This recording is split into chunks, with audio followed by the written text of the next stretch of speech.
He slid the divorce papers across the marble table like he was tipping a waitress he'd already forgotten. Luca Moretti didn't even look up. 5 years of marriage. 5 years of her cooking his meals, sitting through his family's insults, sleeping in a bed that felt colder every season. And he signed his name like he was signing a receipt. His mistress, Camilla, sat beside him in a dress that cost more than Elena's monthly grocery budget. His mother, Viviana, stood near the window with a glass of wine and a smile she wasn't trying to hide. His sister Bianca had her phone out, filming. Elena Marlowe looked at the camera, then at her husband, then at the papers in front of her. She picked up the pen, no tears, no shaking hands. No last words designed to make him feel something. She signed every page, and in that moment, none of them knew, not Luca, not his smirking mother, not the mistress in the expensive dress, that the woman they were throwing away was worth more than everything the Moretti name had ever touched. If you've ever been dismissed by someone who thought they knew your value, stay with me. This story is for you.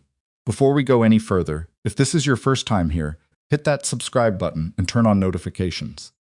Every week we bring you stories that will shake you, move you, and remind you that life has a way of correcting its own mistakes. Drop a like on this video and tell us in the comments what city or country you're watching from. I want to see how far this story travels. Now let's get into it. The morning of the divorce, Elena woke up before the alarm. She didn't sleep much anyway, hadn't in months. She lay on her side of the bed, the far side, the side closest to the window where the draft came through in winter, and she'd learned to sleep with an extra blanket because Luca ran hot and didn't like the heat turned up, and she had stopped arguing about small things years ago. She looked at the ceiling for a while. Then she got up, made coffee, real coffee, the kind she liked, not the espresso Luca preferred, that she'd been making every morning for 5 years, and she sat at the kitchen table alone while the house was still quiet. The mansion was never quiet during the day. People coming and going. Luca's men, his mother's friends, Bianca, who had moved into the East Wing after her own apartment fell through and never left. There was always noise in that house. Always someone talking too loud, laughing too hard, taking up space. But at 6 in the morning, Elena had about 40 minutes before any of it started. She used to love those 40 minutes now. She sat with her coffee and thought about how she wouldn't miss it. That surprised her a little. She'd expected to feel more. She'd spent weeks dreading this day, running through it in her head, imagining versions of herself that cried or screamed or finally said all the things she'd been holding in. But sitting there with the coffee warming her hands, she just felt quiet, like a storm that had already passed while she was asleep. The papers were in a manila envelope on the kitchen counter. Luca's lawyer had sent them over 3 days ago. Elena had read every page. She wasn't naive. She knew what was in them. She knew what she was walking away with, which was basically nothing. The prenuptial agreement her in-laws had insisted on ensured that. She'd get a small settlement, a modest monthly payment for 2 years, and that was it. No stake in the Moretti businesses, no claim on the properties, no access to the accounts they'd shared. She'd known that going in. She'd signed the prenup willingly. Luca's family had been shocked by that. They'd expected a fight, expected her to hire her own lawyer, expected negotiation. She hadn't done any of it. At the time, she told herself it was because she didn't marry him for money. That was true. It was also because she had her own. But that was a part of herself she'd been keeping locked away for so long that sometimes she forgot it existed. She rinsed her coffee cup, set it in the drying rack, and went to get dressed. The signing happened in the formal sitting room. Viviana had insisted on it. She wanted marble, she'd said. She wanted the occasion to feel official, as if the divorce were some kind of ceremony she'd been planning. Elena walked in at 11 exactly. She'd worn a simple dress, navy blue, one she'd bought herself with money from the part-time consulting work she did quietly on the side.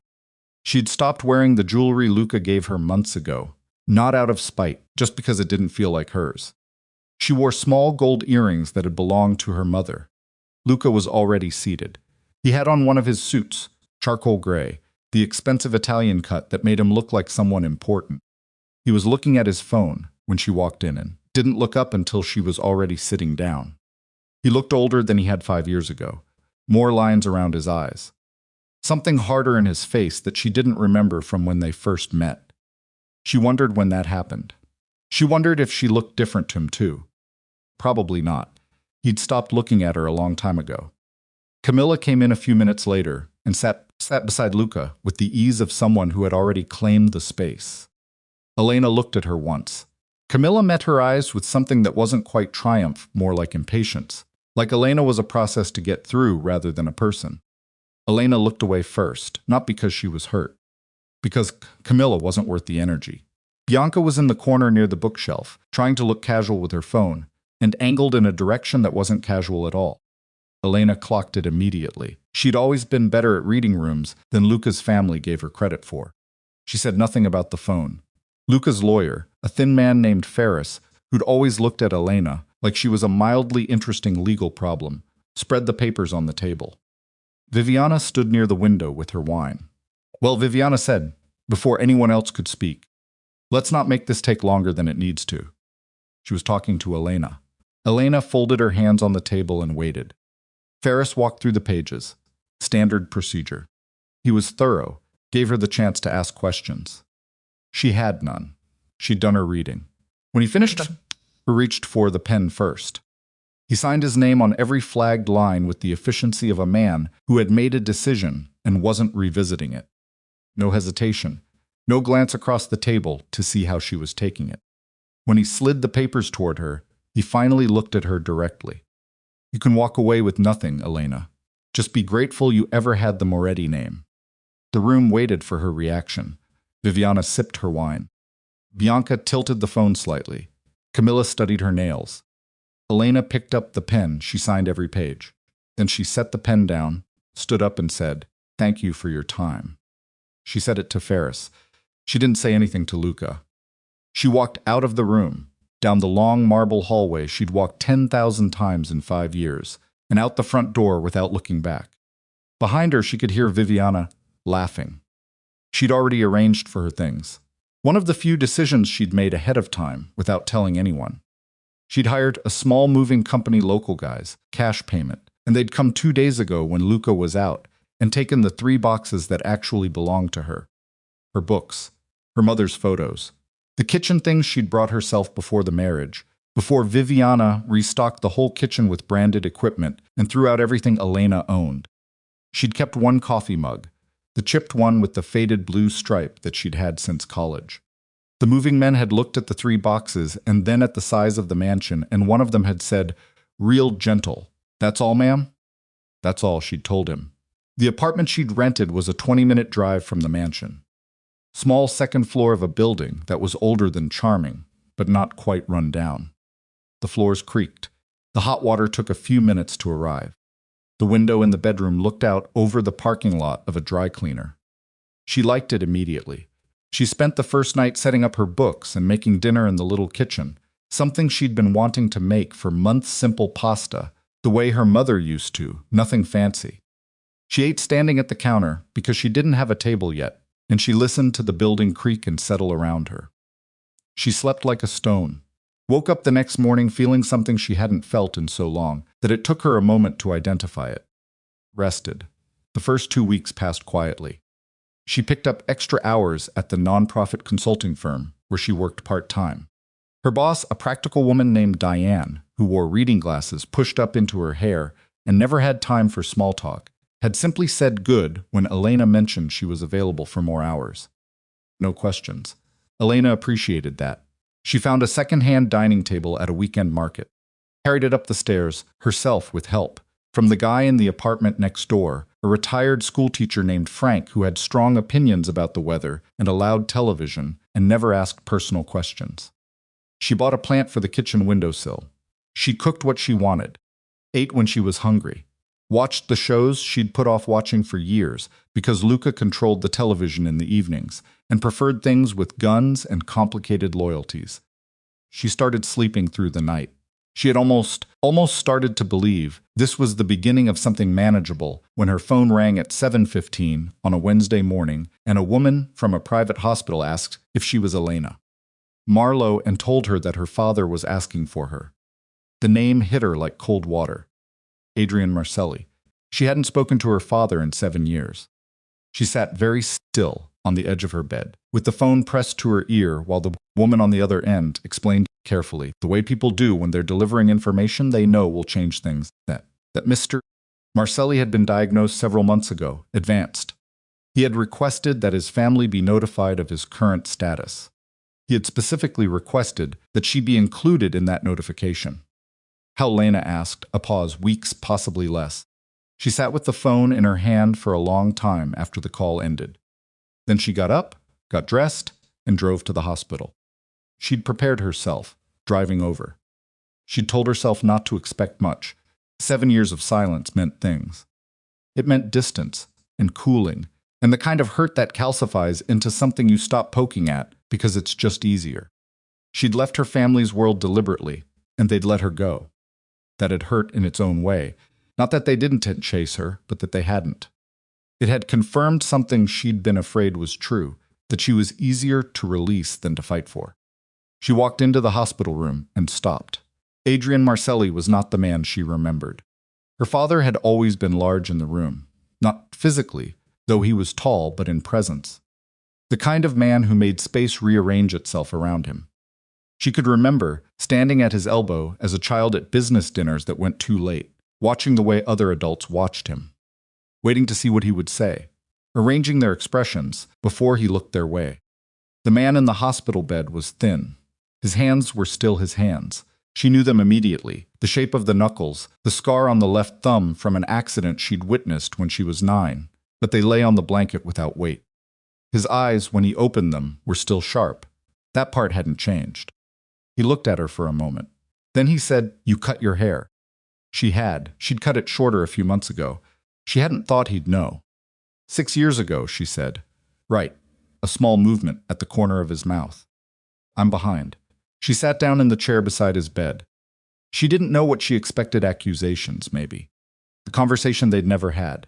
The argument about why she'd left, why she'd chosen to disappear, why she'd let years pass without a call. Instead, he said, "I knew about Luca." She went still. "I knew about the marriage. I knew when it started to break. I knew about the divorce." He paused. Short breath. "I watched from a distance because you asked me to. You didn't ask me to directly, but leaving meant you wanted distance from all of it, including me, so I kept my distance. You had me watched," she said. "It wasn't quite a question. I had people making sure you were safe." There's a difference. She thought about arguing that point. Decided against it. "Your brother has been running the operations for the last 3 years," Adrian said. "He's good at it. He's thorough. But there are parts he doesn't understand the way you would. Dad, I'm not asking you to come back to what it was. I'm telling you what exists." He looked at her steadily. "You are my heir, Elena? That hasn't changed? It doesn't change because you were gone. What I need to know is whether you understand what that means. What it actually means, not what you assumed it meant when you were 26 and running away from it." The room was very quiet. Elena looked at her father's hands on the blanket. The scar on his thumb. "Show me," she said. "Show me what it actually means. Then I'll decide." Adrian Marcelli closed his eyes. The corner of his mouth moved again, that same small thing that was the closest he'd ever come to a smile when he was moved. "Matteo will pick you up in the morning," he said. Matteo was 31 now. When she'd left, he'd been 24, still soft around the edges, still deferred to her at the dinner table, on the rare occasions when she'd been home, still called her by the nickname their mother had given her when they were small. The man who pulled up in front of her apartment building the next morning was not that person. He was taller than she remembered, or maybe just held himself differently. He drove himself, no driver, which surprised her. He got out of the car when he saw her, and for a second they just looked at each other on the sidewalk in front of the dry cleaner's parking lot. "You look tired," he said. "You look like Dad," she said. Something shifted in his face. He opened the passenger door. "Get in. We've got a lot of ground to cover." He wasn't wrong. He took her through 3 buildings that first day. The headquarters of the Marcelli investment group, which she'd known about in abstract terms but had never been inside. A warehouse facility that managed logistics for 4 different legitimate businesses. A community center in a neighborhood 20 minutes south that their foundation funded. He walked her through it without narrating. Just showed her things, answered her questions directly, didn't explain what he assumed she already knew, and didn't condescend about what she didn't.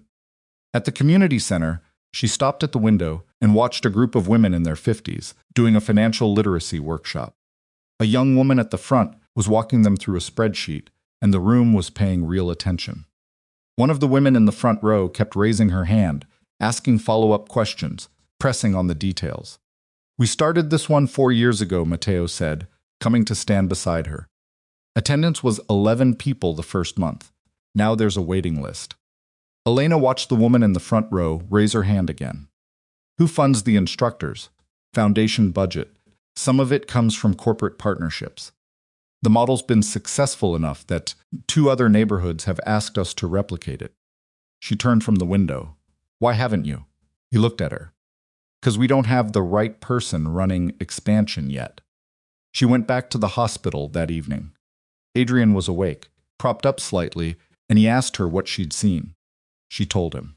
He listened without interrupting, which had always been one of the things she respected about him, even when she'd been furious with him. He knew how to listen in a way that made you feel like your words were landing somewhere solid. When she finished, he was quiet for a moment. Then he said, "You noticed the workshop. It's the most interesting thing I saw today." "Why?" She thought about it. "Because it's the only room I walked into today where the people in it were there because they needed something real. Not because of a business relationship. Not because of our name. Because something about that program answered a specific problem they were living with." Adrian nodded slowly. Matteo is excellent at structure. He understands the businesses, the finances, the legal arrangements. What he doesn't always see is the human angle, where the gaps are. What people need before they know how to ask for it. He looked at her. "You spent 5 years living like you had nothing. What did that teach you?" She was quiet for a moment. "That financial fear is its own kind of paralysis," she said. "That when people are worried about rent or a medical bill or whether their car will start, it takes up so much cognitive space that there's almost none left for anything else. And that the most effective help isn't sympathy. It's someone taking the problem seriously and giving you an actual tool." Adrian was quiet for a long time. "Stay," he said finally. "Not because you owe me. Not because of the name. Because what you just described is what this family's resources should have always been for, and the person who understands it isn't your brother." She drove home in the dark. She didn't make a decision that night. But somewhere between the parking lot and the creaking stairs and the apartment with the plant on the kitchen windowsill, something shifted in her. Not back toward the world she'd left, forward toward something she hadn't imagined yet. It was during her second week of working alongside Matteo that she started noticing the other thing. She wasn't looking for it. She was buried in operational reports, 3 years of foundation financials, a real estate portfolio she hadn't known existed, and a network of business relationships that made her head swim at first, and then gradually, as she found the shape of it, started making a particular kind of sense. And in the middle of all that, she heard something. Not directly. Not from anyone who would say it to her directly. But she was living back in the real world now, the world where information traveled through channels that weren't Luca's carefully controlled version of events, and what she started hearing was that the Moretti operation was in trouble. She didn't go looking for details. She told herself she didn't need them, but the details found her anyway. A contact of Matteo's mentioned it casually at a lunch she attended, as Matteo's guest said the Moretti family had lost 2 major business partners in 6 weeks. Said it with the offhand tone of someone reporting market conditions. She kept her face neutral and her voice quiet when she asked what people were saying about why. The contact shrugged. Word gets around. People start wondering about a man's judgment when certain things come to light. He didn't elaborate. She didn't push. Later, she sat alone in the Marcelli conference room with a cup of coffee that had gone cold and thought about Luca. Not with longing, not with hatred, with something closer to exhaustion. She had never wanted him to suffer. She had wanted all those years to be seen by him, to be valued. Not for her family's money, not for what she came with, but for herself. For the person she was inside that house every day, doing quiet things, holding things together, existing distance to him without fanfare. He had never been capable of that. She understood now that this wasn't something she could have fixed. It wasn't something she had failed at. Luca Moretti looked at people through a lens of use and leverage, and when he looked at her, he'd seen a woman without power. So he'd treated her as though she had none. The irony was almost too clean. She was worth more than his entire operation. She had always been worth more than his entire operation. And she had chosen to live without any of it, because she'd wanted someone to love her plainly. She thought about the woman who had made that choice 7 years ago. 26 years old, packing quietly in the middle of the night, leaving behind everything she'd been raised to inherit because she needed to know if she was lovable outside of it. She thought about what she'd found out. She picked up the cold coffee and drank it anyway. Then she went back to work. 3 weeks into her immersion in the Marcelli operation, Matteo mentioned the gala. He said it the way he mentioned most things directly, without decoration. The Marcelli Foundation hosted a major annual event. This year it happened to fall at a time when their father was no longer able to attend. There was a question of representation. "They'll want to see a Marcelli there," he said. "I'll be there." But Dad paused, regrouped. He thought it would mean something if you attended as his heir. Formally. Elena looked up from the report she was reading. "How formal, you'd be introduced." Recognized as chair of the foundation, he met her eyes. It's the right move. The foundation needs continuity. People need to see that the family is stable. Another pause. Shorter. "You've earned it. 3 weeks in, and you already understand this operation better than people who've been working it for years." She looked back down at the report. She thought about the gala circuit she'd grown up, adjacent to events like this. Rooms full of people who knew each other's family histories and assessed each other in increments. She'd hated it as a teenager, tolerated it in her 20s, left it behind deliberately. She thought about standing in a room like that again. She thought about who might be in that room. She set the report down. "Tell me the date," she said. There was one afternoon near the end of that period, 4 days before the gala, when she went back to the hospital and found her father alert and talkative in a way he hadn't been in days. She sat with him for 2 hours.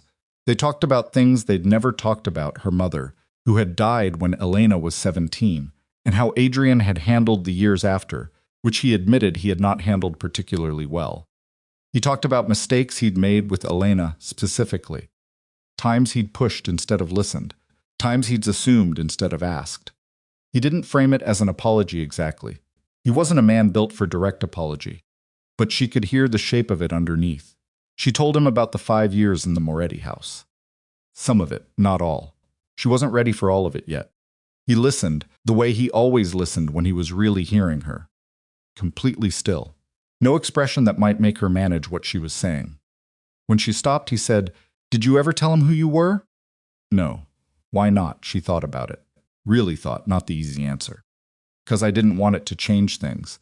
I wanted him to want me as just..." She stopped. "I know how that sounds."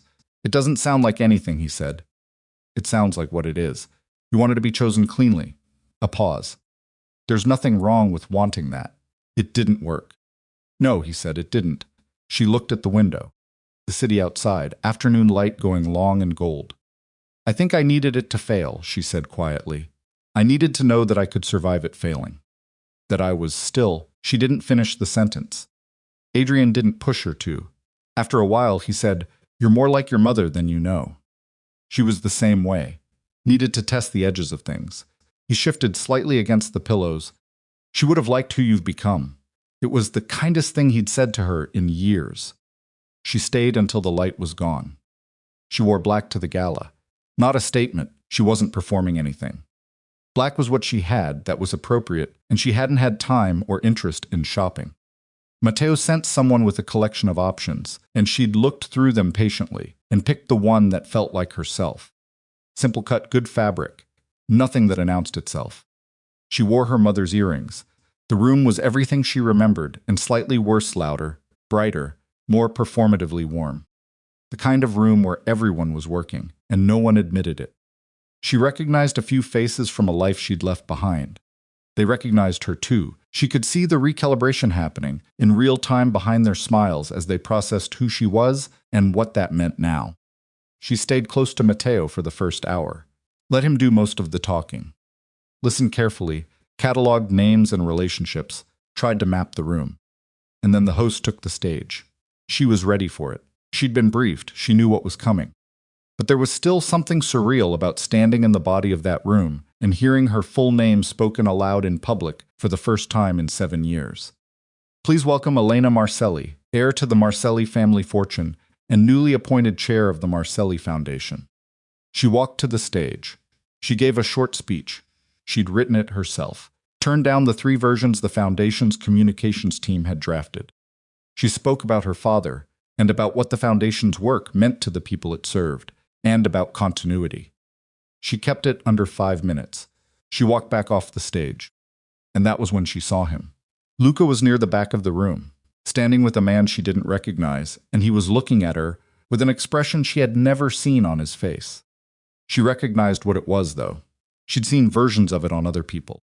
The specific kind of stillness that comes when your understanding of something shifts so fast that your body can't catch up. The look of a person recalculating. She knew the exact moment he put it together. Elena Marcelli, she watched it hit him. She felt nothing exactly that she'd expected to feel. Not satisfaction, not vindication, not grief. Just a kind of clarity. She let Matteo steer her toward the next group she needed to speak with.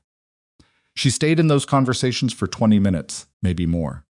Worked the room the way she was so supposed to, the way she'd been trained to as a child and had spent years pretending she didn't know how to do.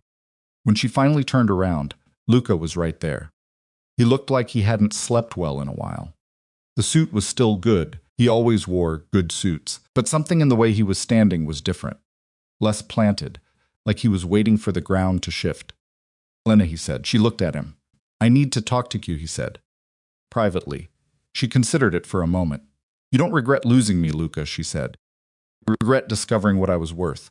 His jaw worked. I'm not angry, she said. I'm really not. But I think if you look carefully at what you're feeling right now, it isn't about me. It's about what you didn't know. And those are 2 very different things. He was quiet. Around them, the room moved and swirled and laughed, and everyone was working very hard at appearing effortless. I made a mistake, he said finally. Yes, she said. She didn't say anything else. After a moment, she turned and went back to her brother. She didn't look back at Luca, not because she was performing strength. She was past performing anything. Because she genuinely did not need to. Behind her, something that had been held taut for 5 years, finally quietly let go. She kept walking. She walked back to Matteo and didn't look at Luca again. That was the part that surprised her most. Not the encounter itself, not the expression on his face, not even the words she'd said. What surprised her was how easy it was to turn away. 5 years she'd spent wanting something from that man. Wanting him to see her. Wanting him to choose her in the small daily ways that add up to a life. And now she'd watched the recognition hit him like a physical thing, and she'd felt practical. Almost clinical. Like she was observing a reaction in a controlled environment. Matteo handed her a glass of water when she reached him. How'd that go? He said. Not a question. He'd seen. Fine, she said. He looked at her carefully the way he'd been doing all evening. Not hovering. Just checking. He'd always been like that, even when they were young. Matteo had a quiet attentiveness that people underestimated, because he paired it with a blunt mouth. You want to leave? No. She drank the water. Set the glass on a passing tray. I want to finish what we came here to do. He nodded. No discussion. That was what she'd always liked about her brother. They worked the rest of the room for another 90 minutes. She met 11 people she needed to meet, had 4 conversations that mattered, and successfully avoided 3 she didn't have energy for. By the time the evening wound down, she had 3 business cards in her small clutch and 2 follow-up meetings scheduled through Matteo's assistant before they'd even reached the car. She looked out the window on the drive back. The city moved past in lights and dark patches, the way cities do at night when you're tired, and the glass is slightly fogged. She thought about Luca standing there with that expression. She thought about Camilla in the sitting room. She thought about Bianca and the phone. She wondered what Bianca had done with that recording. She found out 4 days later. It was Matteo's assistant Vera who brought it to her attention. Vera was 28, small and quick-moving, with the particular energy of someone who had grown up managing chaos and found it comfortable. She knocked on the frame of the office Elena had been using, a spare room off the main conference area, functional, nothing personal, and held up her phone without preamble. You need to see this, Vera said. Elena looked up from the report she was reviewing. On Vera's phone was a video, 47 seconds, filmed on what appeared to be a smartphone, the angle slightly off, clearly not meant to be cinematic. But the content was unmistakable. The Moretti sitting room, the marble table, the papers, Luca's pen moving, the papers sliding. Elena's face in three-quarter profile, completely still, signing. And then Luca's voice, clear enough. You can walk away with nothing, Elena. Just be grateful you ever had the Moretti name. The caption Bianca had written underneath it, "Bye-bye, little mouse." He upgraded. The video had 430,000 views. Elena sat with it for a moment. When was this posted, she asked. Day after the divorce. She posted it the day after. Vera paused. It sat quiet for about 2 weeks. Then somebody shared it with a different caption, and it took off. What caption? Vera hesitated. Something like update. The little mouse was a Marcelli. Cry about it. Elena breathed out slowly through her nose. Who wrote that caption? No one can figure it out. The account that reposted it is new, no other content. It went to 100,000 shares in about 18 hours. Elena set down her pen. She looked at the window. The sky outside was the flat gray of a morning that couldn't decide what kind of day it wanted to be. Is there any way to trace the account? Not easily. Matteo has someone looking. Tell him not to bother, Elena said. Vera looked at her carefully. You're not worried about this? I'm thinking about it, Elena said, which was true. She was thinking about it the way she thought about problems that couldn't be undone practically, forward-facing, focused on consequence management rather than cause. The divorce video wasn't her problem to solve. Bianca had filmed it and posted it without stopping to think about what the Moretti name attached to that footage might do in the long run. That was a Moretti problem. What Elena needed to understand was what it meant for her. For the Marcelli name, for the foundation, for the work she was in the middle of. Pull me the foundation's media coverage for the last 2 weeks, she told Vera. And anything connecting the Marcelli name to the gala announcement. Already printed, Vera said, and produced a folder from under her arm. Elena took it. Vera turned to leave.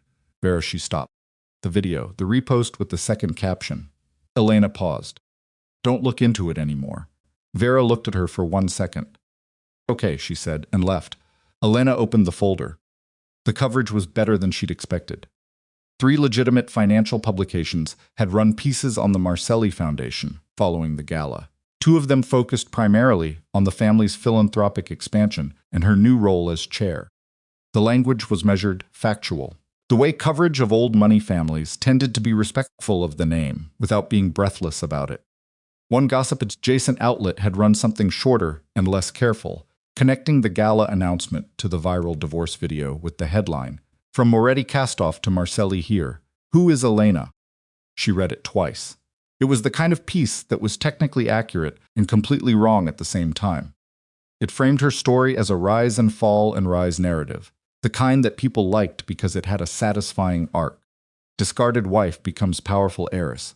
Revenge served cold. That kind of thing. She set it aside. She didn't want a revenge narrative. She hadn't done anything for revenge, and she had no interest in being packaged that way. But she was also realistic enough to understand that she didn't entirely control how the story got told now that it was out. What she could control was the work. She picked up the next document in the folder and got back to it. The first real confrontation came not from Luca, but from someone she hadn't expected. It was a Thursday morning, 10 days after the gala. She was in a meeting with Matteo and 2 of the foundation's senior program directors when her assistant knocked and said there was someone at the front desk asking to see her. No appointment. Wouldn't give a last name. First name Viviana. Elena looked at Matteo. His face was very still in the way it got when he was deciding how to react. Tell her I have 20 minutes, Elena said. Matteo's eyes moved to her. You don't have to, I know, she said. She excused herself from the meeting and walked to the front lobby. Viviana Moretti looked exactly like herself.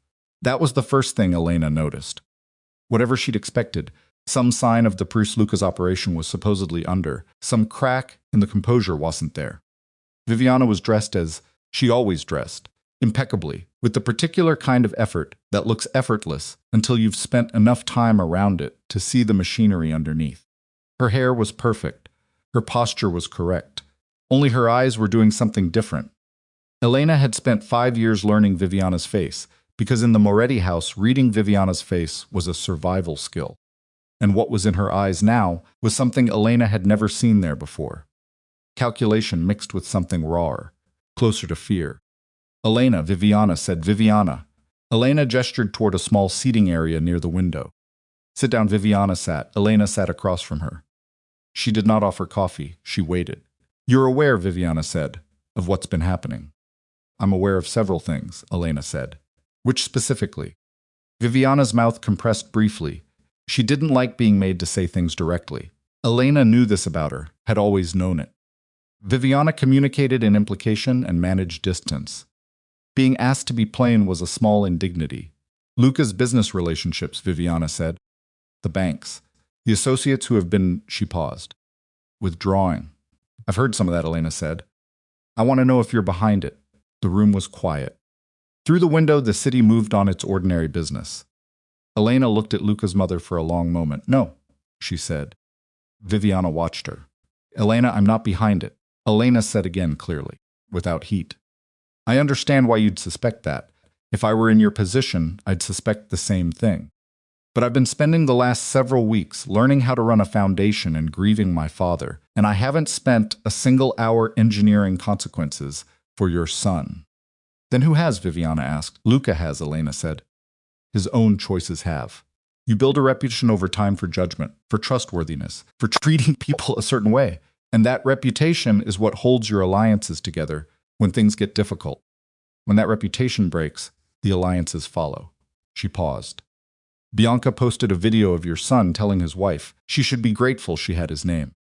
In a room full of witnesses, that video went to 500,000 views. People who work with Luca saw it. People who were deciding whether to keep working with him saw it. Viviana's jaw was tight. That video was your daughter's decision, Elena said. Yes. Silence. Viviana looked at her hands in her lap. It was a gesture Elena had never seen from her. Something turned inward, almost private. It lasted only a second. The boutique, Viviana said. Elena waited. My boutique is there are financial difficulties. The words came out with visible effort. She stopped. Started again. I'm asking if there's anything that can be. No, Elena said. The word was quiet, not cruel, just final. Viviana looked up. I'm not going to help stabilize Luca's operation. Directly or indirectly, Elena said. I'm not going to do it through the boutique or through any other avenue. Not because I want to watch it fail, I don't. But because it's not my problem anymore. She met Viviana's eyes. You told me to be grateful I had the Moretti name. I'm asking you to understand that I gave that name back, and I meant it. Viviana stood up. For a moment she just stood there, and Elena could see her processing some recalibration. The same basic thing she'd seen in Luca's face at the gala, but different in texture. Luca had looked blindsided. Viviana looked something closer to cornered. You've changed, Viviana said. I grew up, Elena said. Viviana left without another word. Elena sat in the lobby for another minute after she was gone. Then she went back to her meeting. Luca called that evening. She almost didn't pick up. She looked at the name on the screen for 4 rings, and then answered because not answering felt like avoidance, and she was done with avoidance. My mother came to see you, he said. Not an apology. A statement. She did. I didn't ask her to. I didn't think you did, Elena said. She makes her own decisions. A pause. The kind of pause that has things in it words being tested and discarded. Elena, he said, the situation with the bank's Luca. She kept her voice even. I told your mother, and I'll tell you the same thing. I'm not behind what's happening to your operation. I haven't made a single call, pulled a single string, done anything to accelerate what you're dealing with. That's the truth, I know, he said. That surprised her. Then why are you calling, she asked. Another pause. Longer. Because I don't know how to, he stopped. She could hear him breathing, the way she'd learned to read his breath over 5 years, the short caught quality that meant he was working against something. I thought I understood how things worked. I thought I knew what mattered. She said nothing. I had you in my house for 5 years, he said. You were right there. Every morning, and The sentence didn't finish. Luca, she said carefully. I hear what you're saying. I do. But I need you to understand something. She sat down on her kitchen chair. What you're feeling right now isn't love. I don't think it is. I think it's the specific pain of learning that something you dismissed actually had value. And those feel similar in the moment, but they're not the same thing. Silence on the line. You didn't want me when you thought I had nothing, she said. You can't want me now, because you've learned I have everything. That's not how I work. It's not about the money. It is, though, she said. Not unkindly. Not because you're a simple person. Because money is power, and power is what you understand. You see me differently now because I have it. That's honest. But it's not a foundation for anything. She could hear him breathing. Is there anything he started? Get some sleep, Luca, she said. She ended the call. She sat at her kitchen table for a while in the quiet. The plant on the windowsill needed water. She got up and watered it, standing at the sink, watching the city lights in the distance. She didn't feel sad exactly. She felt the particular tiredness of a conversation that goes nowhere new, but that you had to have anyway, because leaving it undone would have meant something unfinished living in you. It was done now. She went to bed. She was with her father when he started to slip. It happened over the course of about 4 days. The sharpness in his eyes came and went. There were hours when he was entirely himself, clear and precise, asking about the foundation meetings and the operational reports she was reading. And there were other hours when he was somewhere else, not confused exactly, more like far away, like he was following a train of thought that didn't have a destination in this room. She sat with him through both kinds of hours. On the second day, he was sharp in the afternoon, and he spent most of it talking about things he hadn't mentioned before. Old business decisions he'd gotten wrong. A partnership in the early years that had gone bad because he'd trusted his pride more than his instincts. The way he'd handled the family's public image for 2 decades, tightly, carefully, with one hand always on the controls, and whether that control had cost them something genuine along the way. You can't hold everything that tight, he said, looking at the ceiling. Something always gets out. Usually the thing that needed to be held closest. Elena sat with that. Is that about me? She asked. He looked at her sideways. It's about several things simultaneously. She almost smiled. You never changed, I changed, he said. You weren't watching. They were quiet for a while. Matteo will be steadier with you beside him, Adrian said. He's been carrying this alone for 3 years, and it's made him narrower than he should be. You'll push back on him. He needs that. He's not going to love it, she said. No, Adrian agreed. He'll complain about it for 6 months, and then he'll be grateful for the rest of his life. She reached over and put her hand over his on the blanket. He didn't say anything. Neither did she. The monitor beside the bed kept its quiet rhythm. She stayed until the nurses came for the evening check, then drove home in the dark again, the city moving past, the same long lights and dark patches. Adrian Marcelli died on a Tuesday morning at 6:43. Elena was there. Matteo was there. A nurse she'd come to recognize, a tall woman with a steady voice and efficient hands, was there. It was not dramatic in the way deaths in stories often are. It was quiet, the kind of quiet that has weight. Matteo held it together through the hospital. He held it together through the paperwork and the calls and the immediate logistics that death generates in quantities most people don't anticipate. He was composed and correct and functional the way he'd been trained to be in crisis. He held it together until they were in the car.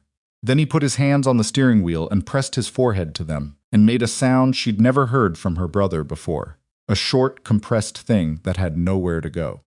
She put her hand on his back. She didn't say anything. There wasn't anything to say that would help, and she'd learned years ago that most things people say at moments like that are for their own comfort, not the person in pain. So she just kept her hand there, steady, and let him be exactly as broken as he was. After a while, he sat up, wiped his face with the back of his hand, stared out the windshield at the parking structure. Dad wanted the eulogy to come from you, he said. His voice was still rough.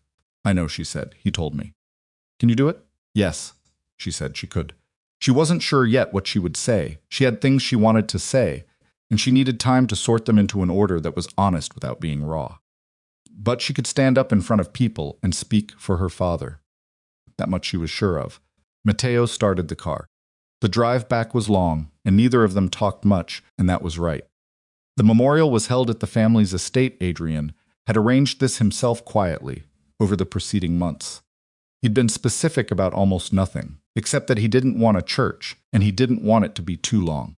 Elena stood at the front of the gathered crowd family, longtime associates, foundation staff, representatives from the businesses, and spoke for 7 minutes. She talked about what her father had built and why it mattered. She talked about the way he listened and what that had meant to people over the years. She talked about his capacity for patience, which had not always been evident when she was young, but which she'd come to understand better as she'd gotten older. She talked about the last weeks, the conversations, the things she'd learned from him in those final hours that she hadn't thought to ask about before. She did not talk about everything. She did not talk about the years of distance, or the silence, or the way you could love someone, and also have failed them in ways that couldn't be entirely fixed. Those were true things, but they were private things, and the crowd was not owed all of it. When she finished, she stepped back beside Matteo. He didn't say anything. He put his arm around her shoulders briefly, the way he had when they were children, and something went wrong. And then he dropped it and stood straight again, because Matteo was not a man who lingered in sentiment when there were still logistics to manage. She was glad for that.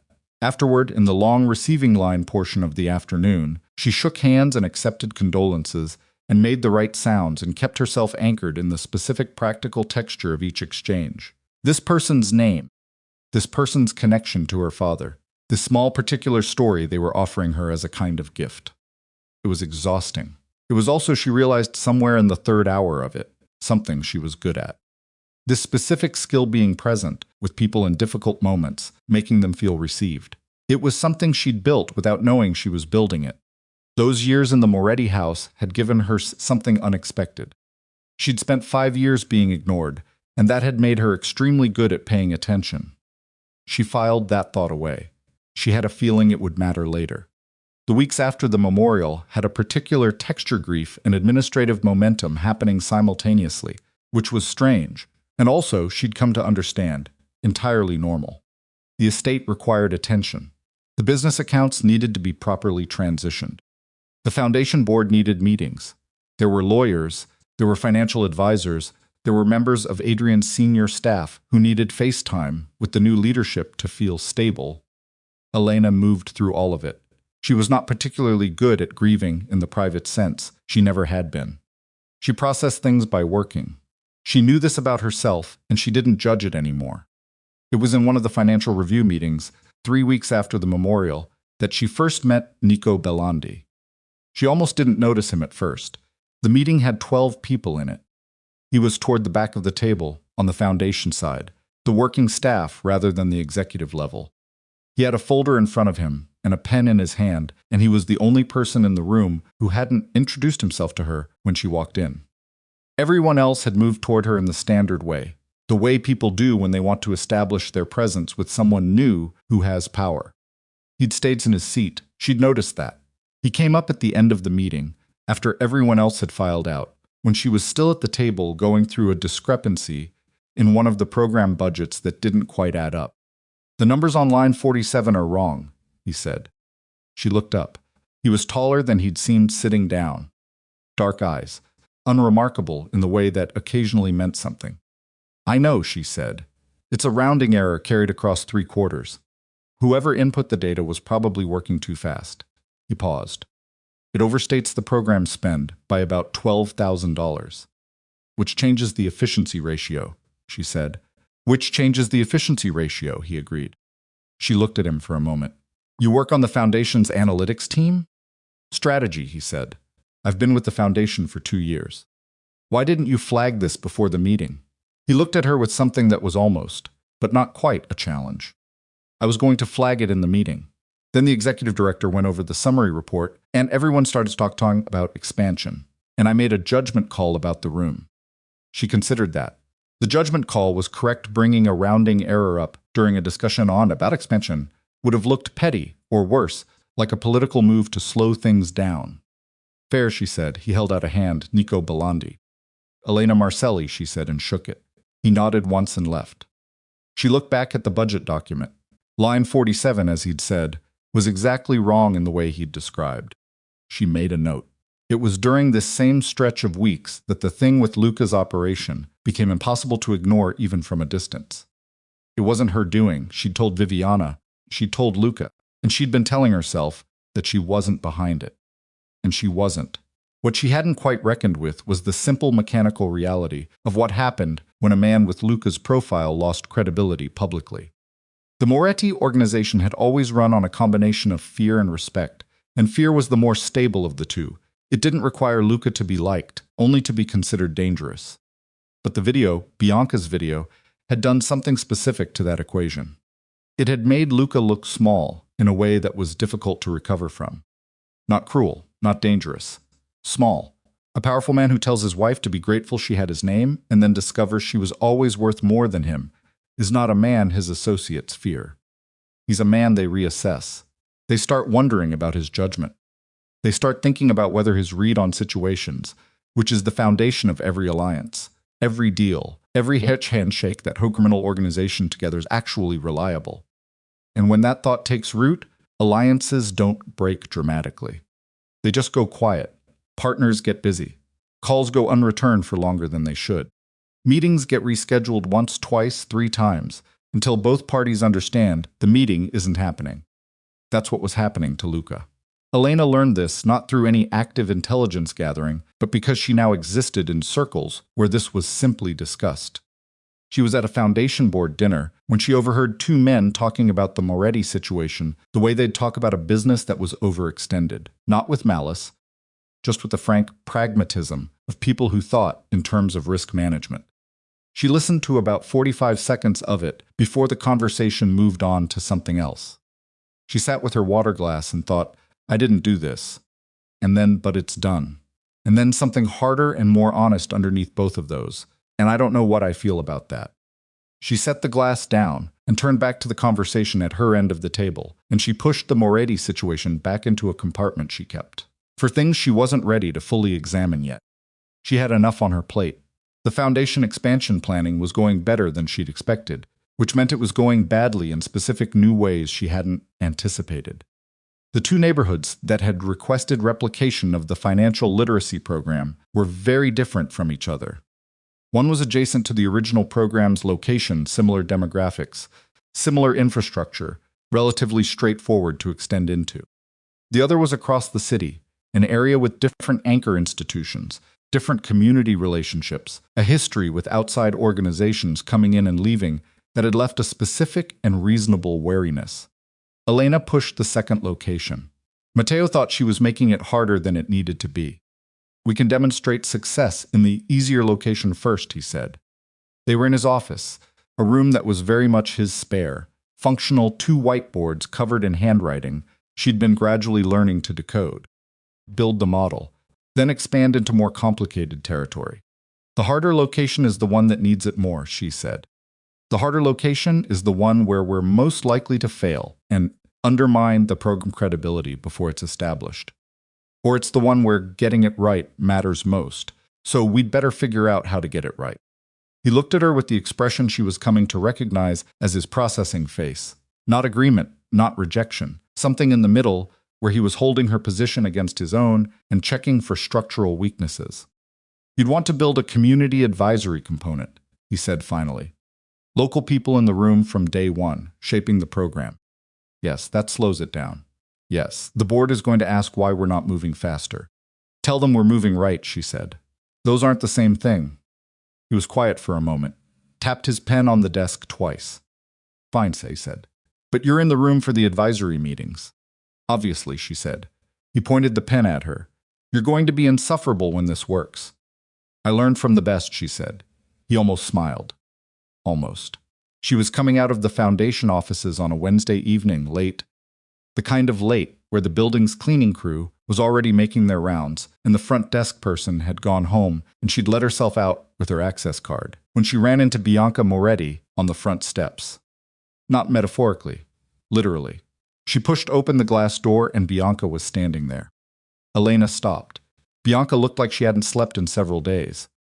She was wearing clothes that weren't quite right for the weather. Too light, like she'd left wherever she'd been without checking, and her hair was pulled back in a way that wasn't careless, so much as effortful in a different direction than usual. Bianca, Elena said. I know I should have called. Bianca said immediately. like she'd rehearsed the opening and was getting it out before she lost it. I don't have your number anymore. I tried through Luca and he wouldn't give it to me.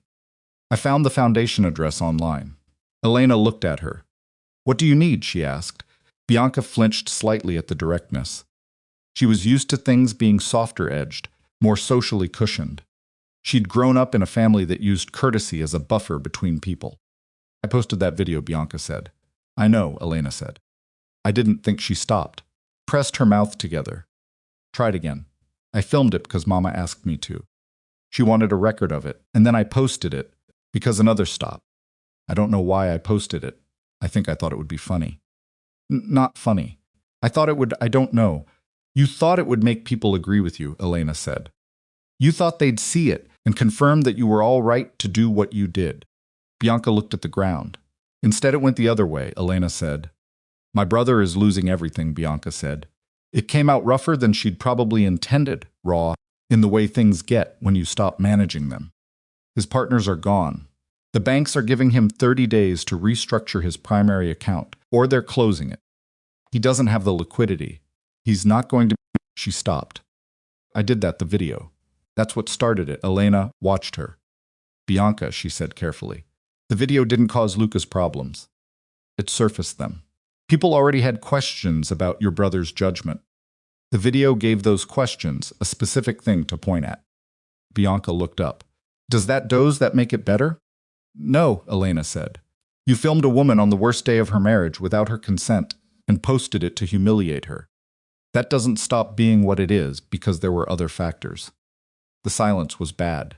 I'm not going to apologize on behalf of your family, Elena said. That's not what this is. But I'll tell you what I told your mother, and I'll tell you what I told your brother. I am not behind what's happening to Luca. I have not made a single move against your family. Whatever is happening to the Moretti operation is Luca's own accounting coming due. Bianca was crying now, not dramatically, the way she had at the signing, but quietly, tiredly.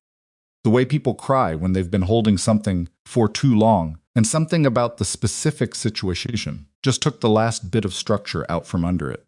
Elena looked at her. She thought about 5 years of Sunday dinners, where Bianca had made small cuts and called them jokes. She thought about the recording.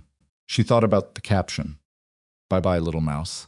She also thought about the woman standing in front of her, who was 28 years old, who had made a terrible decision, who was clearly being consumed by the consequences of it in ways that went beyond Luca's finances. She didn't offer comfort, but she said, "Go home, Bianca. Get some sleep. There's nothing you can fix tonight." Bianca wiped her face, nodded, once. She walked away down the steps. Elena stood on the front steps of the foundation building, for a moment alone in the cold evening air. She thought about the chain of events, Bianca's phone, the video, the viral repost, the gala, the look on Luca's face. She thought about Viviana in the lobby, about Luca's voice on the phone. She thought about what Matteo had said once, early in her return, when she'd asked him whether their father had ever been wrong about something important enough to change the course of what came after. He made one bad call and spent 20 years living in what it built. That's how these things usually go. She thought about Luca signing those papers. She thought about the pen moving. The Moretti operation was going to fall. She hadn't caused it. She wasn't going to stop it. And standing on those steps in the cold, she understood for the first time that she also wasn't going to be able to stay neutral about it forever. Because the thing that was collapsing wasn't just Luca's business. It was a structure, and structures under enough pressure made unexpected moves before they came down, and the unexpected move was coming. She could feel it. She went back inside to get her bag, and when she came out again, the steps were empty. She stood at the top of them for one more second, the city spread out below her, the cold air clean in her lungs. Then she heard her phone ring. She looked at the screen. It was Matteo, she answered. "There's something you need to know," he said. His voice had that quality it got when he was in keeping tight control of something that wanted to move fast. About Luca, about what he's been doing for the last 3 weeks. She gripped the phone. "Tell me," she said. "Tell me," she said. Matteo's voice on the other end stayed level. That was how she knew it was bad. Her brother got quieter as things got worse. The worse the information, the more controlled his delivery, like he was rationing the weight of it. "Luca has been making moves against the foundation," Matteo said. Not against us directly, against the community programs. He's been buying debt on 3 of the anchor properties in the South District, the buildings that house 2 of our longest-running programs. He's been acquiring it quietly, through shell companies, for the past 6 weeks. Elena stood very still on the front steps. The cold air had stopped registering. Which programs, she asked. The Job Training Center on Aldine, and the Women's Financial Literacy Program. The one she'd stood at the window watching. The room with the woman in the front row who kept raising her hand. How much debt, she said. Enough. The original property owners were carrying loans that were already underwater. Luca's people bought the notes at a discount. He now controls the debt on both buildings. Which means he controls the timeline. What's the timeline? His lawyers sent notices to the property owners yesterday. 30 days to service the debt, or he moves to foreclose. She closed her eyes for exactly 1 second. 30 days, she said. We can fight it legally. Vera's already pulled the property records.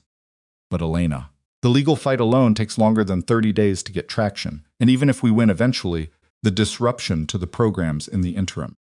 The people in those programs, she said. Yes. She opened her eyes. The city below the steps looked the same as it had 30 seconds ago. It was remarkable how unchanged everything looked. He did this after the gala, she said. The first purchases were made 8 days after. 8 days. She'd stood across from him in that ballroom and said, "You don't regret losing me. You regret discovering what I was worth." And within 8 days, he had found the exact pressure point and pressed it. He's not going after me, she said slowly. He's going after the thing I'd least want to sacrifice. That's what it looks like, Matteo said. She thought about Luca on the phone. The rough voice, the unfinished sentences, the "I thought I understood how things worked." She thought about how she'd read it as grief, or something close to grief. The sound of a man trying to reach across a distance he'd created himself. She'd been wrong about what the call was. It wasn't grief. It was reconnaissance. He was finding out where I was, she said. Not to Matteo, to herself. But Matteo heard it. Probably, he said. She pressed her free hand against the iron railing of the steps. Cold, solid. She needed something solid right now. Call Vera, she said. I want everything. The shell company structures, the original loan documents, the notice letters, all of it. I want it in front of me tonight. It's already being pulled together. And Matteo. She paused. Don't tell the program directors yet. Not until we know what we're actually dealing with. Agreed, he said. She ended the call. She stood on the steps for another 30 seconds, not moving. Then she went to get her car. She drove to the foundation offices instead of home. Vera was already there when she arrived. She'd beaten Elena somehow, which meant she'd probably been on her way before Matteo even finished the call. The front desk was empty, and most of the lights were off, except for the conference room at the end of the hall, where Vera had spread documents across the full length of the table. Elena walked in, put her bag on the chair, and started reading. It took her an hour to work through everything. The structure Luca had used was careful. 3 separate shell companies, incorporated in different states, each acquiring pieces of the debt through different intermediary brokers. If you looked at any one piece in isolation, it looked like standard distressed asset acquisition, the kind of thing investment firms did routinely. It was only when you laid all 3 pieces side by side that the pattern became visible. Someone had built this to not be immediately findable, which meant someone with specific skill had helped him build it. She set down the last document and looked at Vera. Who's his lawyer on this? Vera slid a separate sheet across. The notices were sent by a firm called Pryor and Galt, commercial real estate specialists. They don't typically work with the Moretti operation, meaning he hired someone specifically for this. Yes. Elena picked up the notice letter and read it again. The language was precise, dry, entirely correct legally. No threats, no names. Pure procedural mechanism, 30 days. The debt amount, the statutory language about default and foreclosure. The weapon was built to look like paperwork. She set it down. Can we buy the debt out from under him? She said. Vera had clearly already run this. We could. The numbers are manageable. But there's a problem. She pulled another sheet. The shell company structures include a right of first refusal clause in 2 of the 3 debt agreements. If we move to acquire, Luca's entities can match the offer within 15 days, which puts us back to square one, except we've now shown our hand. So a direct buyout doesn't work, Elena said, not cleanly. Elena stood up and walked to the window. The city at night. She'd spent a lot of time looking at this city through windows lately, from hospital rooms, from her apartment, from the foundation's upper floors. She was starting to feel like the city was watching back. The property owners, she said. The original landlords who are carrying the loans. Who are they? Two separate owners. One is a small real estate LLC that's been operating in the district for about 12 years. The other is an individual, a woman named Doris Pham. Retired. She inherited the building from her husband. Elena turned from the window. Doris Pham, she said. Yes. Get me her contact information, Elena said. First thing tomorrow. Vera wrote something down. And the LLCs? We'll need to understand who's actually behind it. Elena came back to the table and looked at the documents spread across it. The work of 6 weeks. The careful, patient, deliberate assembly of a trap. She thought about Luca signing the divorce papers. The efficiency of it. The total lack of hesitation. She'd thought she understood him. She clearly hadn't understood him well enough. Go home, she told Vera. We start fresh at 7. Vera looked like she was going to argue, which was unusual for her. I can stay. There's nothing more we can do tonight, Elena said. Go. Vera gathered her laptop and went. Elena sat alone in the conference room with the documents. She didn't leave for another hour. Matteo came in at 6:45, which meant he'd gotten there before Vera did and had been in his offices for at least 40 minutes before Elena arrived. She found him at his desk with 3 windows open on his computer and a coffee that was already half gone. I've been looking at the LLC, he said without preamble. It's not as clean as we thought. She pulled up a chair. What did you find? The LLC Bridgewell Holdings has been operating legitimately for 12 years. Real estate management, small commercial properties, mostly in underserved districts. They're actually a decent operator. He paused. What Luca's people apparently found is that 2 years ago Bridgewell took on a renovation loan that they then restructured when costs overran. That restructuring included subordinated debt second position that left them exposed if the first loan went bad. And Luca bought the second position, Elena said. Which means in a foreclosure scenario, Bridgewell's equity gets wiped before it gets to him. He's holding the most destructive piece. She processed this. Who's behind Bridgewell? Actually behind it? Matteo looked at his screen. Ownership is listed through a trust, which we're still tracing. He paused again, a different quality of pause. But I found something else. She waited. Bridgewell has been one of our foundation's property partners for 4 years. They manage 2 other buildings where we run smaller programs. Not the ones under threat, different properties. But they're in our network. Elena felt something cold settle into her chest, meaning, she said carefully, that Luca wasn't only targeting the programs in those 2 buildings. He was targeting a property management company embedded in our network, Matteo said. If Bridgewell goes under, the ripple effect hits the other properties they manage for us, she said. Yes, 4 more program locations, not immediately, not all at once. But if Bridgewell destabilizes as an operator, we'd be looking at 6 program sites in total. 6, she sat back in the chair, the financial literacy program, the job training center, 4 others. 6 sites serving roughly, she did the math quickly in her head, somewhere above 2,000 people per month in active programming. People who had waiting lists to get in. People like the woman in the front row who raised her hand and asked follow-up questions because the program was giving her something she'd been trying to find. He built a bigger trap than we saw last night, she said.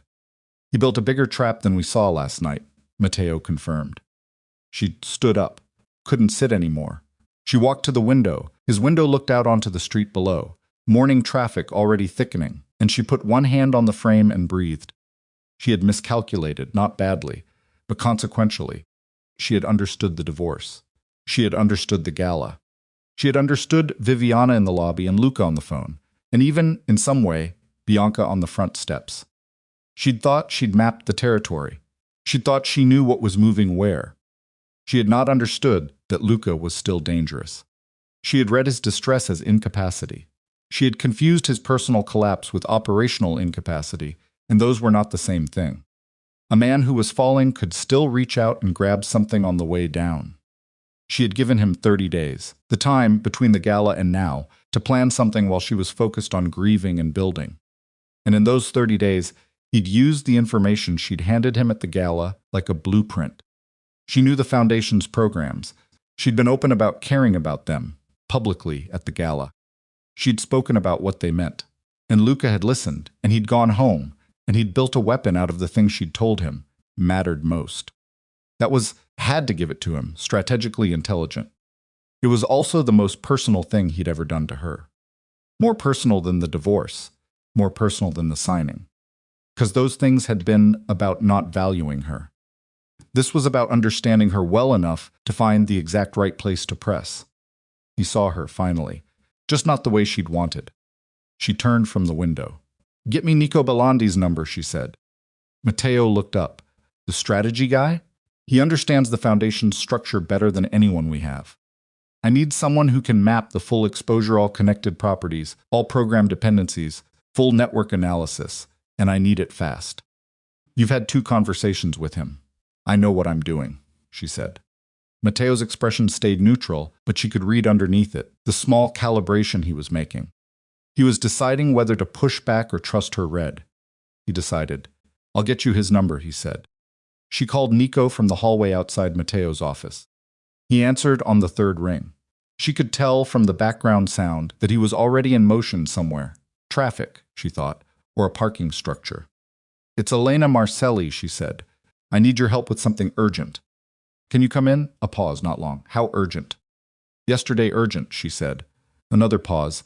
"Then I'm 40 minutes out." "I'll be here," she said. He came in 35 minutes. She was already back in the conference room with Vera, working through the Bridgewell ownership trail, when he appeared in the doorway with a laptop bag over his shoulder and the alert, calibrated look of someone who had arrived in a situation and was rapidly assembling the shape of it. He looked at the documents on the table, at Elena, at Vera. "What are we dealing with?" he said. She told him. All of it. She didn't leave anything out, and she didn't cushion it. She laid out the shell companies, the debt structure, the Bridgewell connection, the potential cascade effect on 6 program sites. He listened without interrupting. His eyes moved between her and the documents on the table in a rhythm that felt like he was tracking 2 things simultaneously, what she was saying and what the papers were showing. When she finished, he said, "How long did it take him to build this?" 6 weeks, she said. He nodded slowly. He had help. Someone who understands distressed debt markets and nonprofit property structures specifically.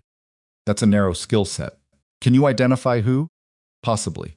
If I look at the specific technical structure of the debt agreements, I might be able to narrow it to a few shops that use that particular approach. He set his laptop bag on the table. But even if we find the advisor, that doesn't solve the problem. "I know," she said. "The solution is what I need you for." He looked at her directly. He had the quality she'd noticed in the budget meeting of making eye contact like it was a specific choice rather than a social reflex. "What's your primary concern? Protecting the 2 buildings named in the notices, or protecting the full program network?" "The full network," she said. "The 2 buildings are the visible attack. The Bridgewell connection is the real weapon."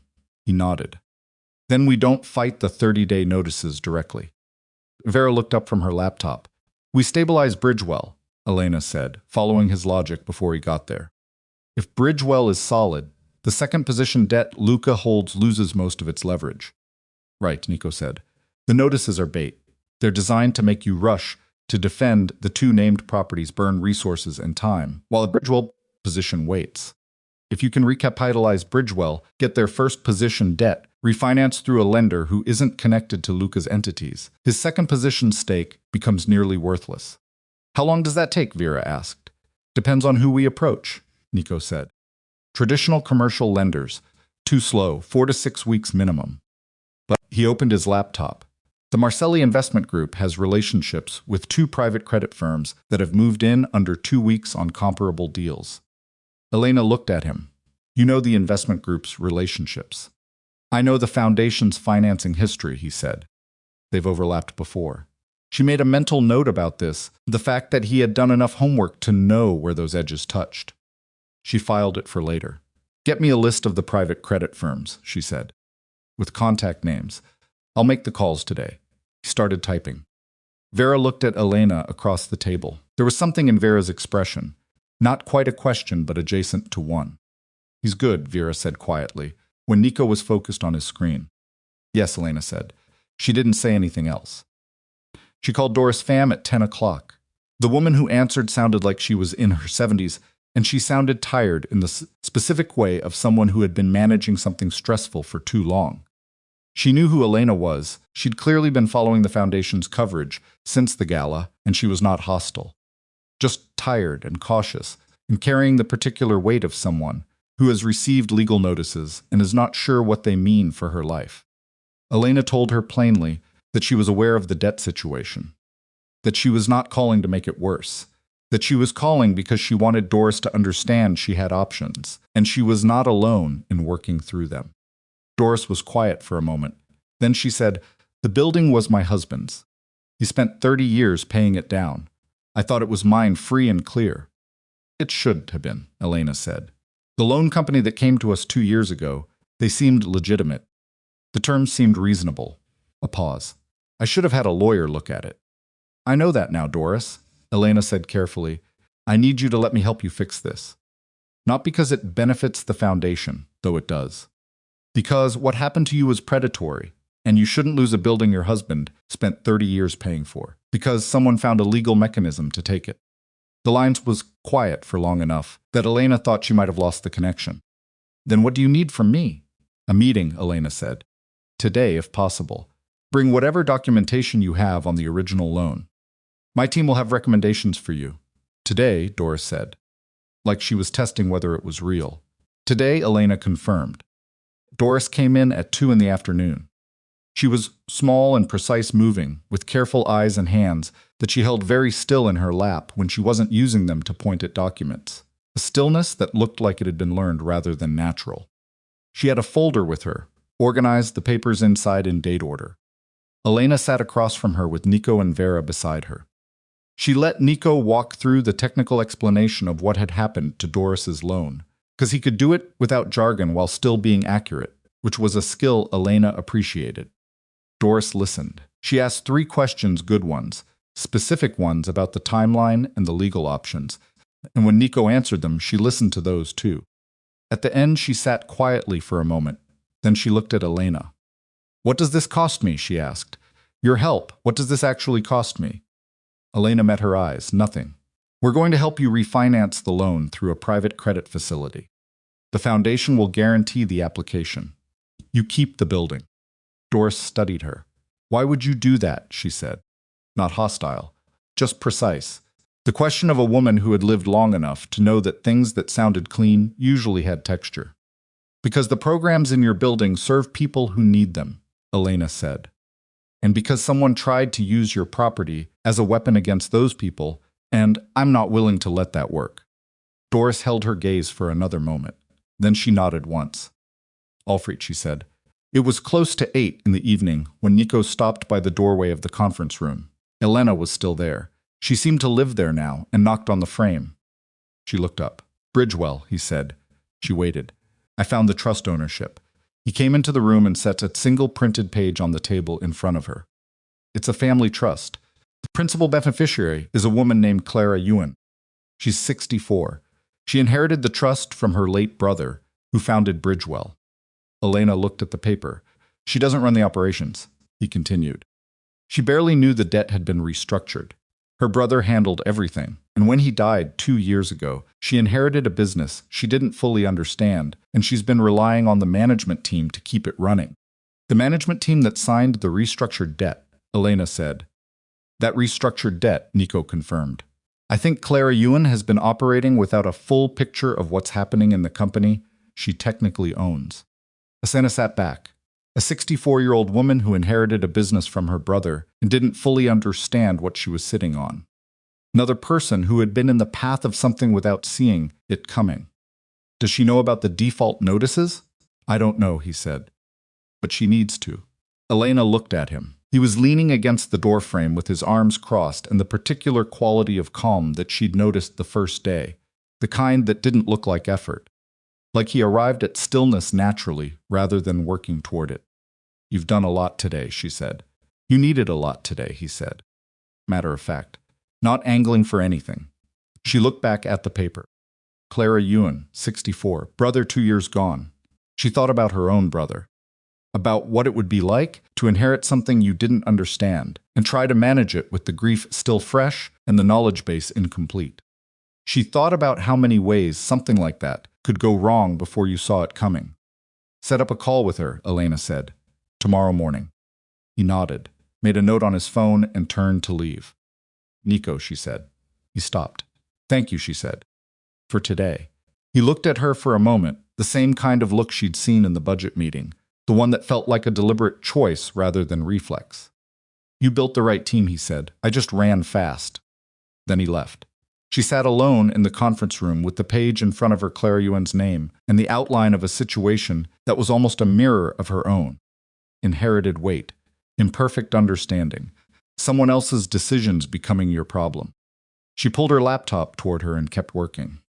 The call with Clara Ewan happened at 9 the next morning, and it went badly at first.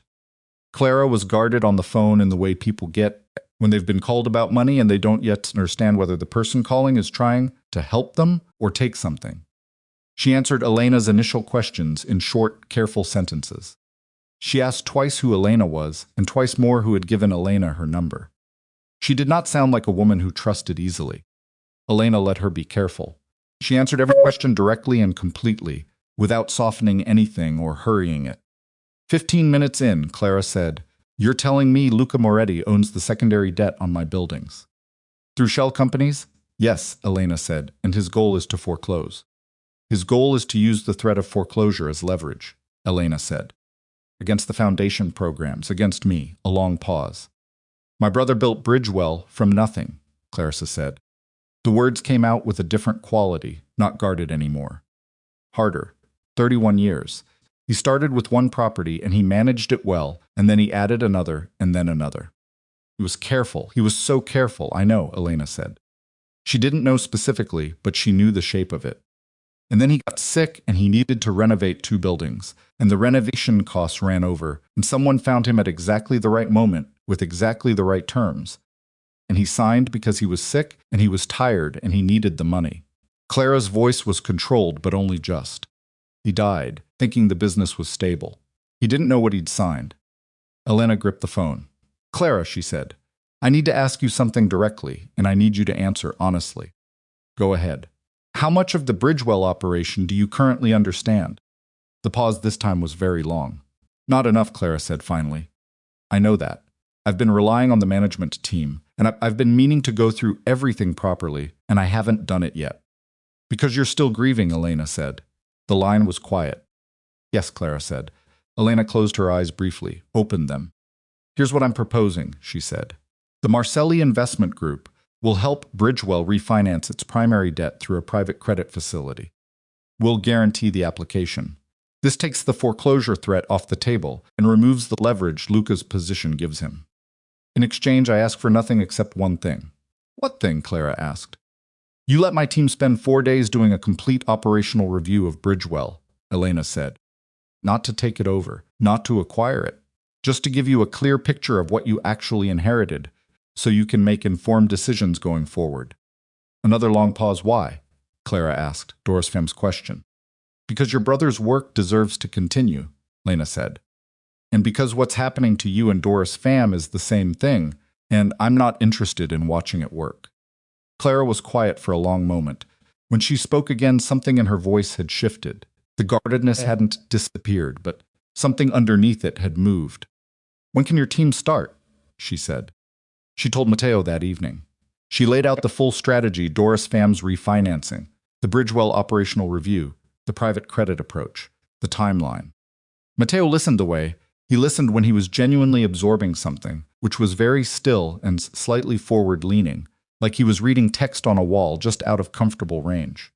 When she finished, he said, "This takes the 30-day notices off the table." "Yes, and it removes his leverage over the broader network." "Yes, and it costs us." He ran through it quickly. "The guarantee exposure on 2 refinancings, management time on the operational review, relationship capital with the private credit firms." "Yes," she said. "That's manageable," he said. "I know it's manageable," she said. "I already checked." He almost smiled, almost. Then he said, "What about Luca?" She'd been waiting for that. "What about him?" she said. When he realizes the strategy isn't working, when he sees that the notices aren't producing the leverage he expected, what's his next move? She sat with that. She'd been thinking about it since the night before, since she'd understood the full shape of what he'd built. The 30-day notices were sophisticated. The Bridgewell position was sophisticated. That level of construction didn't come from a man who had one plan. It came from a man who had planned ahead. "He has another move," she said. It wasn't a question. Matteo nodded. "The question is what it is." She looked at the window. City lights. Same view.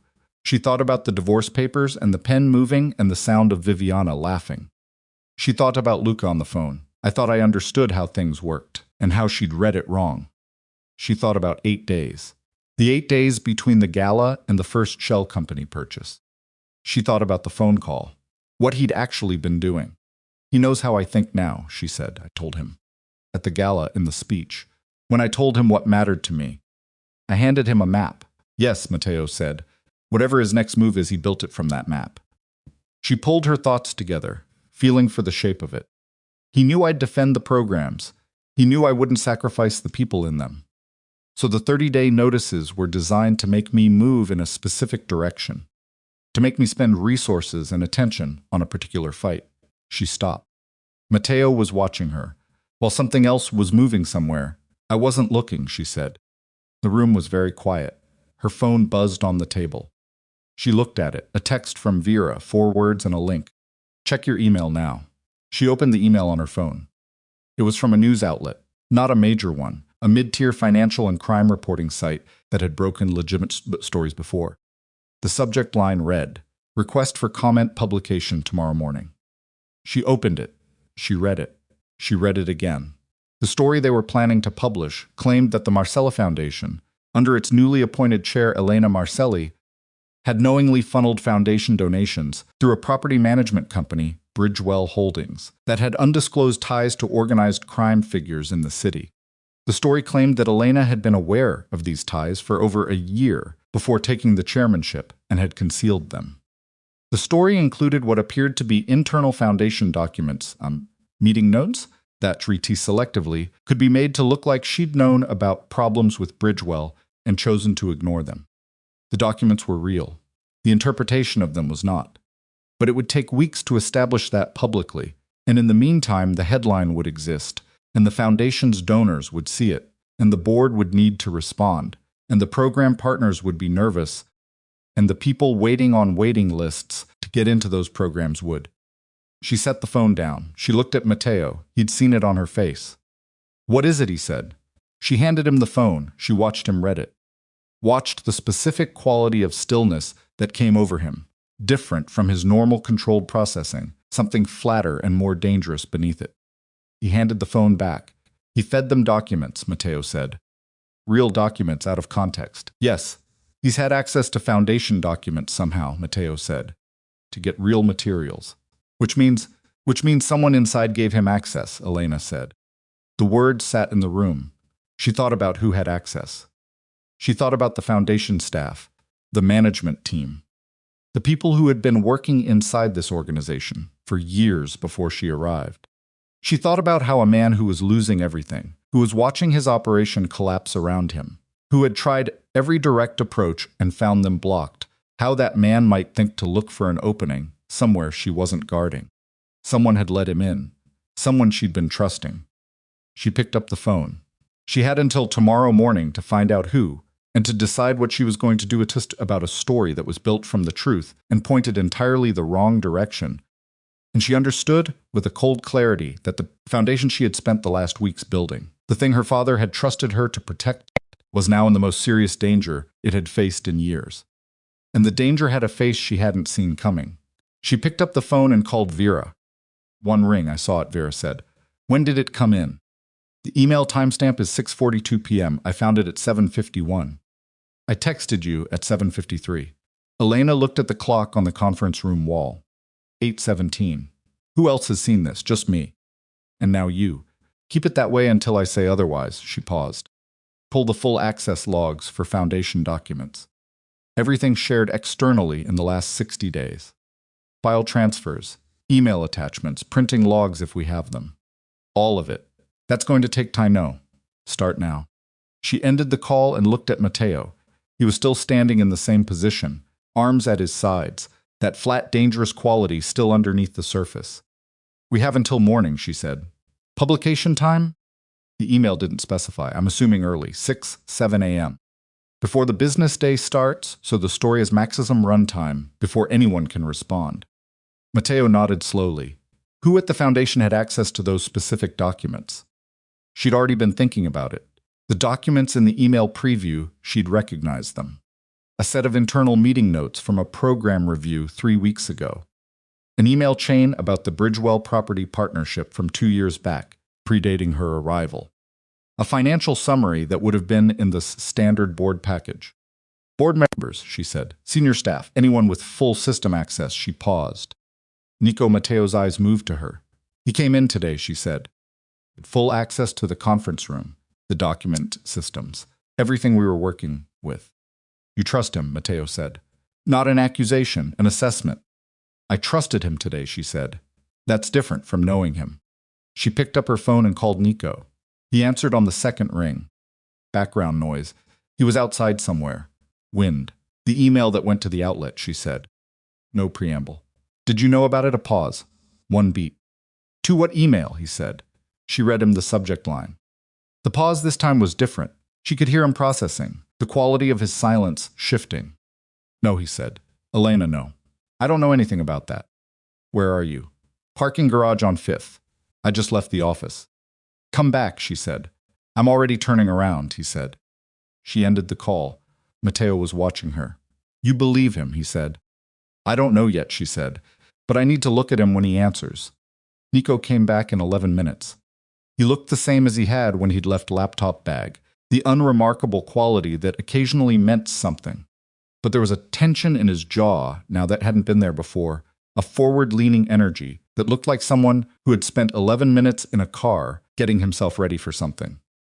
He sat down across from Elena at the conference table. She put her phone on the table between them with the email pulled up. Slid it toward him. He read it. She watched his face. He read it twice. She could tell because his eyes went back to the top after the first pass. His jaw tightened incrementally on the second read, a small movement, barely visible, but she was watching carefully. He set the phone down. Those documents are real, he said. Yes, but the framing as he stopped, reconstructed. The email chain about Bridgewell from 2 years ago. I saw that today. It's a routine partnership review. There's nothing in it that suggests concealment. Taken in isolation, no, Elena said. Taken alongside the other documents and a specific editorial framing, it can be made to look like the foundation knew about problems and buried them. He was quiet for a moment. Who had access to all 3 documents simultaneously? He asked. That's what we're figuring out, she said. You're on the list. He looked at her directly. I know, he said. Is there anything I should know? She said. The question sat on the table between them. He held her gaze. I worked for a financial consulting firm for 4 years. Before I came to the foundation, he said. One of their clients in my second year there had overlapping interests with the Moretti operation. I wasn't on that account. I didn't know the specifics at the time. When I found out later, I left the firm. He paused. That's the only connection. It's indirect and it's historical, and I should have disclosed it when I joined the foundation. Elena did not look away. Why didn't you, she said. Because by the time I knew it was relevant, I was already 2 years in, and it felt he stopped. It felt like something I'd have to explain in a way that would look worse than it was, which is bad reasoning, and I know it. The room was very quiet. Matteo was standing against the wall behind Elena. She could feel him there without looking. She took the phone back, looked at the email again. Did Luca's people approach you, she said? At any point. Directly or indirectly. No, he said. She believed him. She didn't know entirely why she believed him, and she noted that flagged it to herself as something to hold carefully. Trusting her read on people had led her wrong before. But she looked at him and she heard the specific way he'd answered. Not fast, not clean, not with the frictionless ease of a prepared answer, and she believed him. Okay, she said. He let out a breath. I need you working, she said. Not on the access logs. Vera has that. I need you thinking about the outlet. Who their sources typically are. What their publication timeline usually looks like. Whether there's any channel to the reporter that doesn't look like we're trying to kill the story. He pulled his laptop out. I know someone who's worked with them before. I can reach out carefully. Do it, she said. He started typing. She turned to Matteo. The board chair, she said. Hargrove. I need to call him tonight. Matteo's expression shifted slightly. He's not going to like being called at night. He's going to like reading about it tomorrow morning less, she said. Matteo handed her his phone, with Hargrove's number already on the screen. She called. Gerald Hargrove was 71 years old and had been on the Marcelli Foundation board for 19 years. He had known Adrian. He had managed 3 different crises over those 19 years, with the specific competence of a man who had been in rooms where things went wrong and knew what to do when they did. He answered on the 4th ring, and when she'd explained what was in the email, there was a silence on the line that lasted long enough that she would have thought the call dropped if she couldn't hear his breathing. Who's the outlet? He said. She told him. I know the publisher, he said. Not the reporter, but the publisher. There's a history. He was quiet for another moment. Elena, the documents they have, are they authentic? Yes, and the interpretation is constructed, she said. But it's constructed from real material. Someone gave them the pieces and pointed them in a specific direction. Someone inside. That's what the access logs will show. We'll know more in a few hours. Another pause. She could hear him thinking, the quality of silence that comes from a man who has spent decades making decisions and knows what good decision-making feels like in his body. I'll call the publisher, he said, not to kill the story, to offer a right of response that runs simultaneously with publication. If they're legitimate, and they have been in the past, they'll take it. That buys us time, she said. It buys us 48 hours if we're lucky, he said. What we do with that 48 hours is the question. I know, she said, Elena. His voice changed slightly. Less procedural. Your father trusted this institution to the people around this table. He believed the Marcelli name meant something specific. Not power, not wealth. Accountability. That's what we're defending tonight. She gripped the phone. I know, she said again, differently this time. She ended the call. She sat for a moment with the phone in her hand. The room around her was active. Vera at the far end of the table with 2 screens open. Nico beside her working his contacts. Matteo against the wall with his own phone against his ear. People who had turned around and come back tonight when they didn't have to. She felt the weight of it, all of it, the programs and the people in them, and her father's voice and the 30-day notices, and Luca's face at the gala and the 6 weeks of careful construction he'd done to get here. She felt it, and then she set it down because there was no time for it. She picked up her own phone and called the one person she hadn't called yet. Luca answered on the 1st ring. I know it was you, she said. No greeting, no setup. His silence was its own answer. The outlet is going to hear from our board chair tonight, she said. They'll run a right of response with the story. Within 48 hours, we'll have the access log showing how the documents left this building. And then we'll know exactly what you did, and we'll have it documented. Elena, I'm not calling to negotiate, she said. I'm calling because I want you to hear this directly from me. Whatever you think this accomplishes, it doesn't. The story hurts the Foundation's reputation for a week, maybe 2. Then the facts come out. And when they come out, what everyone will know is that Luca Moretti spent 6 weeks engineering a smear campaign against a nonprofit that runs financial literacy programs and job training for people who need it. Her voice stayed even. That's your legacy. That's what you're building right now. Silence. The properties won't foreclose, she said. We've already moved on that. The Bridgewell situation is being resolved. The documents you had pulled from our system are going to trace back to whoever you turned inside this organization. And that person is going to have to live with that. More silence. Then Luca said, and his voice was different from every other time she'd heard it in the last months. Not reconstructed, not managed, something rawer than she'd expected. I needed it to stop. She went very still. What? She said. He stopped. She could hear him breathing. I've lost everything, Elena. You understand that? Everything. The operation is gone. The alliances are gone. The banks are done with me. Camilla left. My mother barely speaks to me. A rough sound. Bianca told me she's ashamed of me, my own sister. And I look at everything I had, and I look at why it's gone, and it comes back to that room, that morning. The table and the papers and the way you didn't even. He stopped. She didn't fill the silence. I wanted you to hurt the way I was hurting, he said. Finally. Completely. She sat with that. It was the most honest thing he'd said to her in 5 years of marriage and 2 months of aftermath. And it had taken destroying 6 weeks of careful, malicious work to get there. She said. What? Pull the documents, she said. Call the outlet and tell them you're retracting your sourcing. Tonight. It won't fix.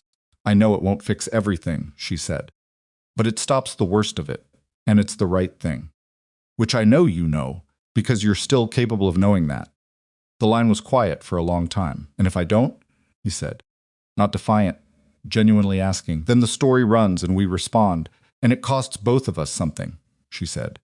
And in 2 weeks, it doesn't matter anymore, except that you'll know you did it. She waited. She heard him breathe out a long, unsteady sound. Okay, he said. She ended the call. She sat in the quiet conference room and looked at the table covered in documents and her hands flat on the surface of it. Then Vera's voice came from the end of the table, sharp and immediate. I found it. Vera turned her screen so Elena could see it. The access log showed a document export at 4:47 p.m., just over an hour before Elena had finished her last meeting and walked to the front steps. A bulk export of 17 files. The user credentials attached to the export belonged to a senior program coordinator named Ray Castillo, who had been with the Foundation for 6 years and who had full document access as part of his operational role. Elena looked at the name. She knew Ray. Not well. He was a background of meetings presence, competent and quiet and consistently professional in the way that sometimes made people invisible. Is he still in the building? Elena said. His access card shows him leaving at 5:12, Vera said. About 25 minutes after the export. Call him, Elena said. Vera looked at her now. Elena said. Vera called. It went to voicemail. She called again. Voicemail. Elena stood up. His home address is in HR records. Matteo, already looking, Matteo said from the wall. He had it in 40 seconds. He read it out. Elena was already picking up her bag. I'm coming with you, Matteo said. No, she said. Stay here. I need you coordinating with Hargrove and watching the outlet for any updates. She looked at Nico. You come with me. He was already closing his laptop. Ray Castillo lived in a ground-floor apartment in a building 20 minutes from the Foundation offices. It was a quiet building, well-maintained, the kind of place where the entry intercom worked, and the hallway lights were consistent. Elena pressed the buzzer for his unit. Nothing. She pressed it again, held it longer. A crackle, then who is it? His voice. Flat, it's Elena Marcelli, she said. Open the door, Ray. A pause long enough that she thought he wasn't going to. Then the door buzzed open. She walked down the hallway with Nico beside her. His apartment was the third door on the left. It was open by the time they reached it. He'd unlocked it and stepped back, and he was standing in the middle of his small living room when they came in. He was still in his work clothes. He looked like he hadn't moved since he got home. Like he'd been sitting in this room, waiting for exactly this. He was 43, she knew from the HR file. Medium height, careful eyes behind glasses. The specific kind of physical stillness that comes from someone whose nervous system is working very hard. She stood inside the doorway. Nico stayed slightly behind her and to the right. The export was at 4:47, she said. Ray looked at the floor. She said. He pressed his mouth together. Ray. Her voice was even, but it had something under it that hadn't been there earlier in the evening, something that had been building since the email, since the access log, since the walk down the hallway. I need you to talk to me. He looked up. His eyes were red in the way of someone who had been crying recently and then stopped. He had information about my brother, Ray said. She went still. Luca Moretti, Ray said. His people reached out to me 6 weeks ago. They told me he stopped, reorganized. My brother has been in some trouble. Financial. He got involved with some people he shouldn't have. About 8 months ago, Luca's organization was connected to those people. A breath. They told me my brother owed a debt, a serious one, and that the debt would be handled quietly if I helped them. The room was very quiet. What kind of trouble? Elena said. The kind that could put him in prison, Ray said. His voice cracked slightly on the last word. He's got 2 kids. He made stupid choices, and he got in with the wrong people, and he stopped. He's my brother. Elena stood in the middle of Ray Castillo's living room and looked at a man who had done something wrong for a reason that was completely human. She felt the pull of it, the recognition of it. Someone she loved in danger. Someone she'd do things for that she wouldn't otherwise do. She understood that in her body. It didn't change what he'd done. Did you know what they were going to do with the documents, she said. They told me it was. He stopped again. They said they needed information about the Foundation's property relationships. They said it was about a business dispute. I didn't know. His voice broke. I saw the email tonight. A friend forwarded it to me, and I saw what it was, and I've been sitting here since. He sat down suddenly on the edge of his couch like his legs had made the decision without him. The people your brother owes, Elena said. What's the debt? He told her. It was a number that was large but not impossibly large. The kind of number that had destroyed people's lives and futures because it existed in that specific range where it was too big to ignore and too small to make a case for walking away from. She looked at him, sitting on the edge of the couch. She looked at Nico. He gave her nothing back, no expression, no signal. He was letting her decide without pressure from him in either direction. She noticed that and filed it. She looked back at Ray. I'm going to need you to write down everything, she said. Every contact, every communication, every instruction they gave you. Names, dates, methods, all of it. He looked up. You're going to give that documentation to me tonight, she said. And tomorrow morning, you're going to resign from the Foundation. His face crumpled. I know, she said, before he could speak. I know. But you broke the trust of every person whose program data was in those files. The people who come to us, specifically because they believe the Foundation is safe. You don't get to stay. He nodded. He wasn't arguing. He'd known. Your brother's situation, she said. I'm not making any promises. But if your documentation is complete and accurate, I'll have someone look at it. He looked at her with an expression she recognized, the specific look of a person who has been drowning and just felt something solid under their feet. Not rescued, just not completely without ground. Okay, he said. He got up and went to find paper. She was back in the Foundation conference room by 11:15. Matteo looked at her when she walked in. Ray Castillo, she said. He gave them the documents under coercion. I have his written account. He's resigning tomorrow. Matteo absorbed this. Luca's people used his brother as leverage. Yes, that's a crime, he said. Yes, she said. And Ray's documentation is going to help establish it. Vera, she turned. Get me the name of the best criminal attorney we have on the Foundation's referral list. Already pulling it, Vera said. Elena set Ray's written account on the table. 4 pages, handwritten, increasingly legible toward the end as his hand had steadied. Names, dates, the method of initial contact, the specific language of the threat, the instructions for the document export. She had the infrastructure of what Luca had built, in handwriting from the inside. She picked up her phone and called Hargrove. He answered immediately. He'd been waiting. The publisher, she said. Did you reach him? He'll run the right of response simultaneously, Hargrove said. I also told him our position is that the sourcing was obtained through coercion and that we have documentation. He's reconsidering the story itself. Tell him we'll have the documentation to him by 7 a.m., she said. A pause. You have documentation? I have a written account from the source, she said. And the outlet's source himself is going to be contacting them to retract. Luca Moretti is making that call tonight, she said. Hargrove was quiet for a moment. Your father, he said, was right about you. She didn't know exactly what that meant. She didn't ask. She ended the call. She sat down. The conference room was quieter now, Vera still working steadily at the far end, Nico at the side table cross-referencing something, Matteo by the wall. The city outside the windows was doing what the city always did at midnight, which was continue being the city without any particular acknowledgement of what was happening in this room.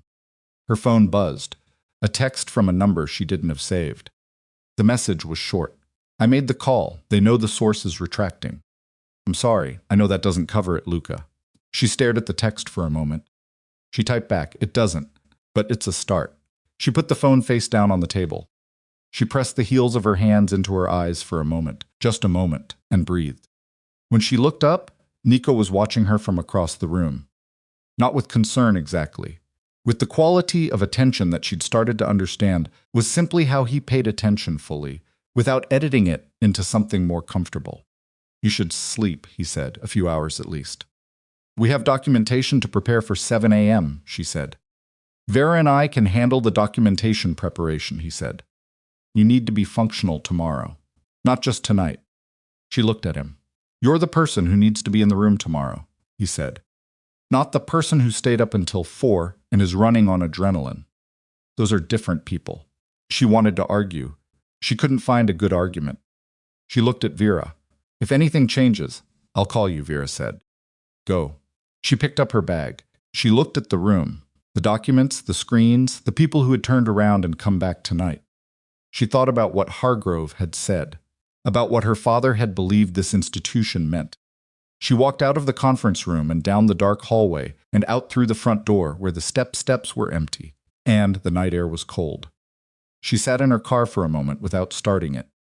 She thought about everything Luca had done and why he'd done it, and she thought about Ray on the edge of his couch, and she thought about the access log with the timestamp 4:47 p.m., and she thought about what all of it had cost and what it would still cost before it was finished. Then she thought about the woman in the front row of the financial literacy workshop, the one who raised her hand. That woman didn't know any of this had happened. She'd come to class, she'd asked her questions, she'd gone home, and she didn't know that someone had spent 6 weeks trying to use her program as a weapon, and that a handful of people had spent this night trying to make sure it stayed standing. She should never have to know, Elena thought. She started the car. She drove home through the city at midnight, the lights long and quiet, and she thought about tomorrow and what it would require and whether she was the person to do it. She pulled into the parking lot of her building. The dry cleaner across the way was dark. The lot was empty.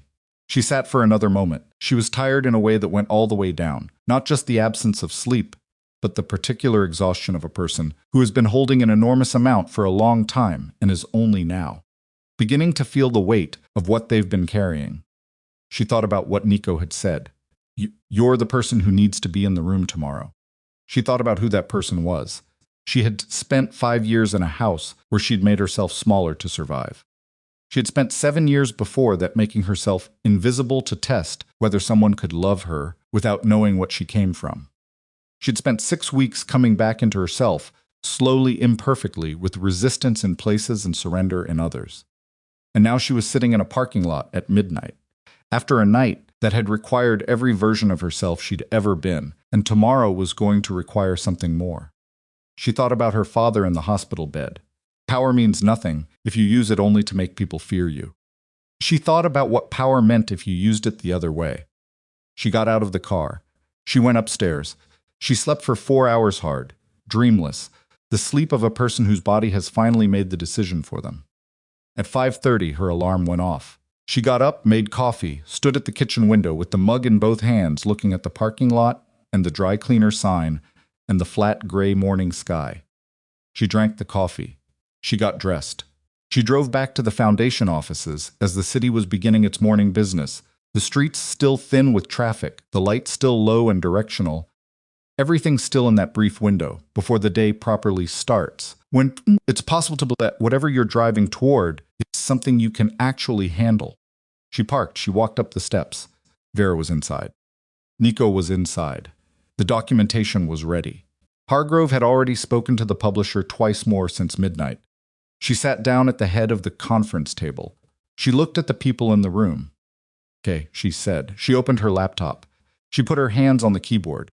And whatever was coming next. The story, the board, the fallout, the final accounting of everything Luca had built, and she had partially dismantled, and the rest of it that still had to be faced. She was going to meet it head on, in the room, exactly as herself, which was the only thing she had left to be, and the only thing she was beginning to understand, that had ever actually been enough. Her phone lit up on the table beside her. A news alert. The outlet had posted. She clicked on it and read the headline, and her hands went completely still on the keyboard, because what she saw was not what she'd expected, and it changed everything about what the next 12 hours were going to require of her. The headline read, Retracted Marcelli Foundation Story, pulled prior to publication. Source admits documents were obtained under duress. Elena read it twice, then she read the 3 paragraphs beneath it. The outlet had pulled the story entirely. Not softened it, not run it with caveats, not published it alongside a right of response. Pulled it. The publisher's note at the bottom was short and careful. The sourcing had been called into question. The document's provenance was under review. The outlet stood by its commitment to accuracy and had chosen not to publish pending further verification. She set the phone down. The room was watching her. "They killed it," she said. Vera let out a breath that had clearly been held for a long time. Nico didn't move, but something in him released. She could see it in the set of his shoulders, a small giving way that he didn't perform for the room, just experienced. Matteo said nothing. He came to the table and looked at the phone and read it himself, and then he set it back down and stood straight. "Luca actually made the call," he said. "He made the call," she confirmed. It was not a clean victory. She understood that immediately and completely. The way you understand things at 5:45 in the morning, after 4 hours of sleep, and a night that had cost everyone in the room something they weren't getting back. The story was gone, but the infrastructure of what Luca had built, the shell companies, the debt positions, the Bridgewell leverage, the coercion of Ray Castillo, all of that still existed and still needed to be dismantled properly, legally, completely. Winning the night was not the same as winning the war. But it was enough to breathe for a moment. She picked up the phone and called Hargrove. He answered. Before it finished the first ring, which meant he'd been sitting with his phone in his hand. "I saw it," he said. "The documentation we prepared," she said. "I want to move forward with it regardless. The coercion of a Foundation employee is actionable, and I want it on record."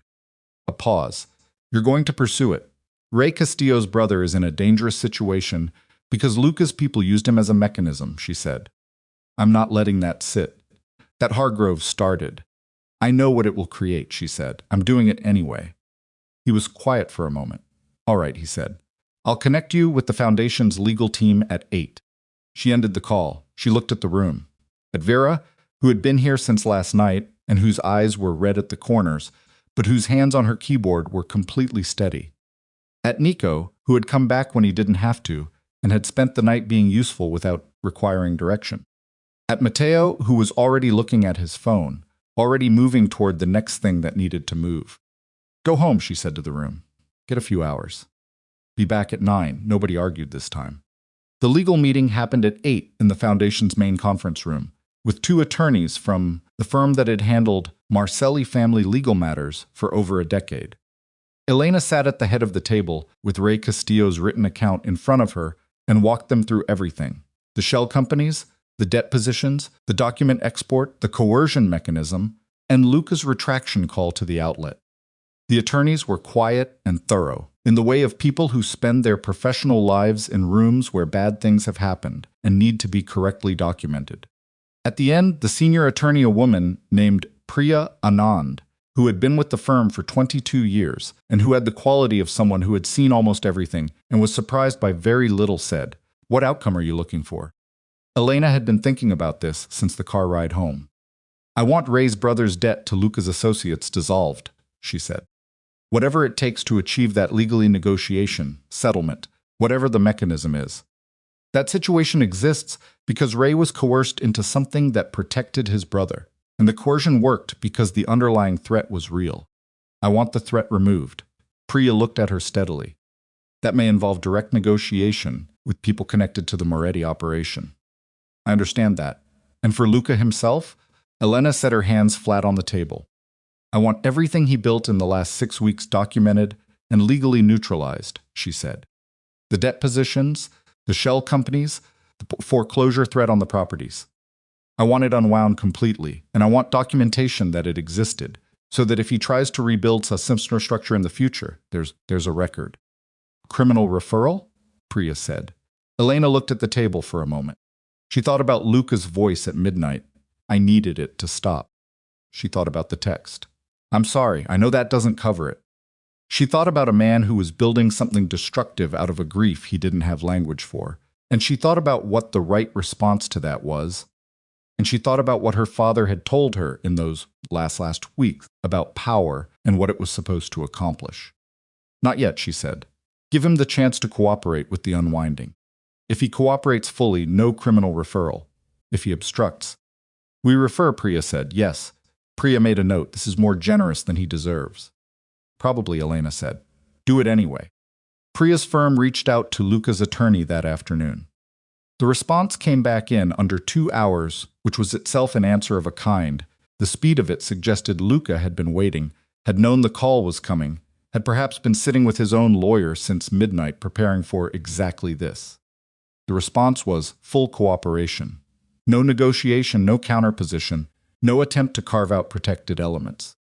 The shell companies would be dissolved. The debt positions would be transferred to an independent trustee and then relinquished. The foreclosure notices would be formally withdrawn. Documentation of the full structure would be provided to Elena's legal team within 5 business days. In exchange, no criminal referral. The message included one additional line that Priya read to her over the phone without editorial comment, Mr. Moretti requests a brief meeting with Miss Marcelli at her discretion. No lawyers, no agenda. He understands if she declines. Elena stood at the foundation office window when she heard this. The city outside was doing its afternoon business. The sky had cleared from the morning gray into something bluer, the kind of fall afternoon that didn't know it was supposed to be gray. Tell him I'll meet him, she said. He can choose the location. He chose a coffee shop. Not a restaurant, not a bar, not anywhere with implications in either direction. A coffee shop in a neighborhood that was neither his territory nor hers. A middle ground block with a coffee shop that had 8 tables and a chalkboard menu and smelled like dark roast and old wood. She arrived 2 minutes late because she'd been held up in traffic and she hadn't padded the time the way she usually did. She was annoyed at herself for being late. It was the kind of small thing that felt larger than it was when you were already managing something this size. Luca was already there. He was at a corner table, 2 coffees already on it, and he stood up when she came in, which she hadn't expected. She sat down. He sat. She looked at him. He looked worse than he had at the gala, and worse than he'd sounded on the phone. He'd lost weight. Not dramatically. He was still himself, but in the specific way that comes from a period of sustained stress that affects eating without the person necessarily noticing. His face was older than it had been in the divorce room. Not the kind of older that came from time, but the kind that came from consequence. She wrapped her hands around the coffee cup he'd ordered for her. It was black, which was how she drank it, which meant he'd remembered. She didn't say anything about the coffee. I know you didn't have to come, he said. I didn't, she agreed. He looked at the table, not avoiding her eyes, more like gathering something before he looked up. When he did, what was in his face was not what she'd seen at the gala. Not the recalculation, not the blind-sided reconstruction of someone who had just discovered the value of what he'd discarded. This was something that had been through a longer process, something that had been worked over. I want to tell you something, he said. And I'm not asking for anything in return. I need you to know that before I say it. She waited. The 5 years, he said, in the house. The way I treated you. I've been going back through all of it, and there's no version of that story where I come out looking like someone I want to be. He paused. His jaw worked briefly. I didn't value you. I didn't see you. And the reason I didn't see you was not because you were hiding. It was because I only looked at people through what they could give me, and you weren't giving me anything I recognized as valuable. Because I was looking for the wrong things. She sat with that. It was accurate. It was also, she noticed, with the part of herself that had gotten very good at noticing. The first time he had ever said anything that took full responsibility without attaching a qualifying clause. No, however, no if you'd only. I know, she said. I built that campaign against the foundation, he said. I want to say it clearly, without lawyers in the room. I built it to hurt you because I was hurting and I didn't know any other way to operate. I knew how to find leverage, and I used it, and I went after the thing you cared about most, because I thought. He stopped. I don't know exactly what I thought. Something along the lines of, if I can make her feel what I'm feeling, we'll be even. Which is exhaled, which is who I've been my whole life, and I'm tired of it. The coffee shop around them was conducting its ordinary afternoon business. A woman 2 tables over was reading something on her phone. A man near the window was typing. The barista behind the counter was restocking cups. None of them knew what was happening at this corner table. What do you want from me, Luca? Elena said, not unkindly. Genuinely. Nothing, he said. I told you, I'm not asking for anything. Then what is this meeting? He looked at her steadily. I needed to say it to your face, not through a lawyer, not in a text. I needed to sit across from you and say I was wrong. What I did to you, the 5 years and then what I built after, it was wrong and you didn't deserve any of it. He paused. And then I'll leave you alone. Whatever you're building, whatever life you're making, I'll leave it alone. You have my word on that, for whatever that's worth. Elena looked at the man across the table. She saw very clearly that he meant it. Not because he was a good person who had always meant well and simply made mistakes, but because he was a person who had gone all the way to the bottom of something and found it genuinely unlivable and had started, painfully and late, to try to be different. People could do that. It didn't restore what they'd broken. It didn't return the years. It didn't make the 5 years of small daily dismissals into something that hadn't happened. But it was real, and she recognized it, and she wasn't going to pretend she didn't. I believe you, she said. He looked at her. I'm not going to tell you it's forgiven, she said. Because forgiveness isn't a switch. It's something that happens over time, and I don't know yet where I land on it. But I believe you mean what you're saying. And I think, she paused, choosing carefully. I think if you spend the next year doing something with that, rather than just saying it, it'll matter. Not to me. To you. He nodded slowly. I've been thinking about something Bianca said, he told her. She told me she was ashamed of me, my 24-year-old sister. And my first reaction was anger, and then I sat with it, and I realized she was right to be ashamed. She filmed that video because she was raised in a family that treated cruelty as entertainment, and I'm the person who built that family. He looked at his coffee cup. I'm trying to figure out what the other version looks like. It looks like work, Elena said. Quiet, unspectacular work. Every day. I know, he said. She stood up. He stood too, that same thing he'd done when she walked in the standing that she hadn't expected, that small act of basic courtesy that had not been present in 5 years of marriage. She looked at him one last time. Take care of yourself, Luca, she said. It was not a warm goodbye. It was not a cold one. It was simply honest. The plain wish of a person who no longer wanted to see someone suffer, who had moved past the place where their suffering mattered to her in either direction. She wished him a functional life the way she might wish it for a stranger, whose difficult situation she'd learned about, and then moved on from. She walked out of the coffee shop. She didn't look back. She stood on the sidewalk for a moment and let the afternoon air move through her. The genuine fall air, the kind that has actual cold in it, that means something is ending and something else is beginning. Then she got in her car and drove back to work. The Bridgewell situation resolved in 11 days. Doris Pham's refinancing closed on day 7. Clara Ewan's was more complicated. The Bridgewell operational review surfaced 2 additional issues that needed addressing before a lender would move, but by day 11, the primary debt had been restructured through a private credit facility with terms that gave Bridgewell stable footing for the first time in 2 years. Luca's shell companies were dissolved on schedule. The debt positions transferred to a trustee and then formally relinquished. The foreclosure notices were withdrawn with a legal filing that made clear they had been issued in error, which was not true, but was the version that left the property owners with the cleanest record. Elena signed off on the documentation without ceremony. She was in the middle of 3 other things when Priya's email arrived, confirming the final transfer.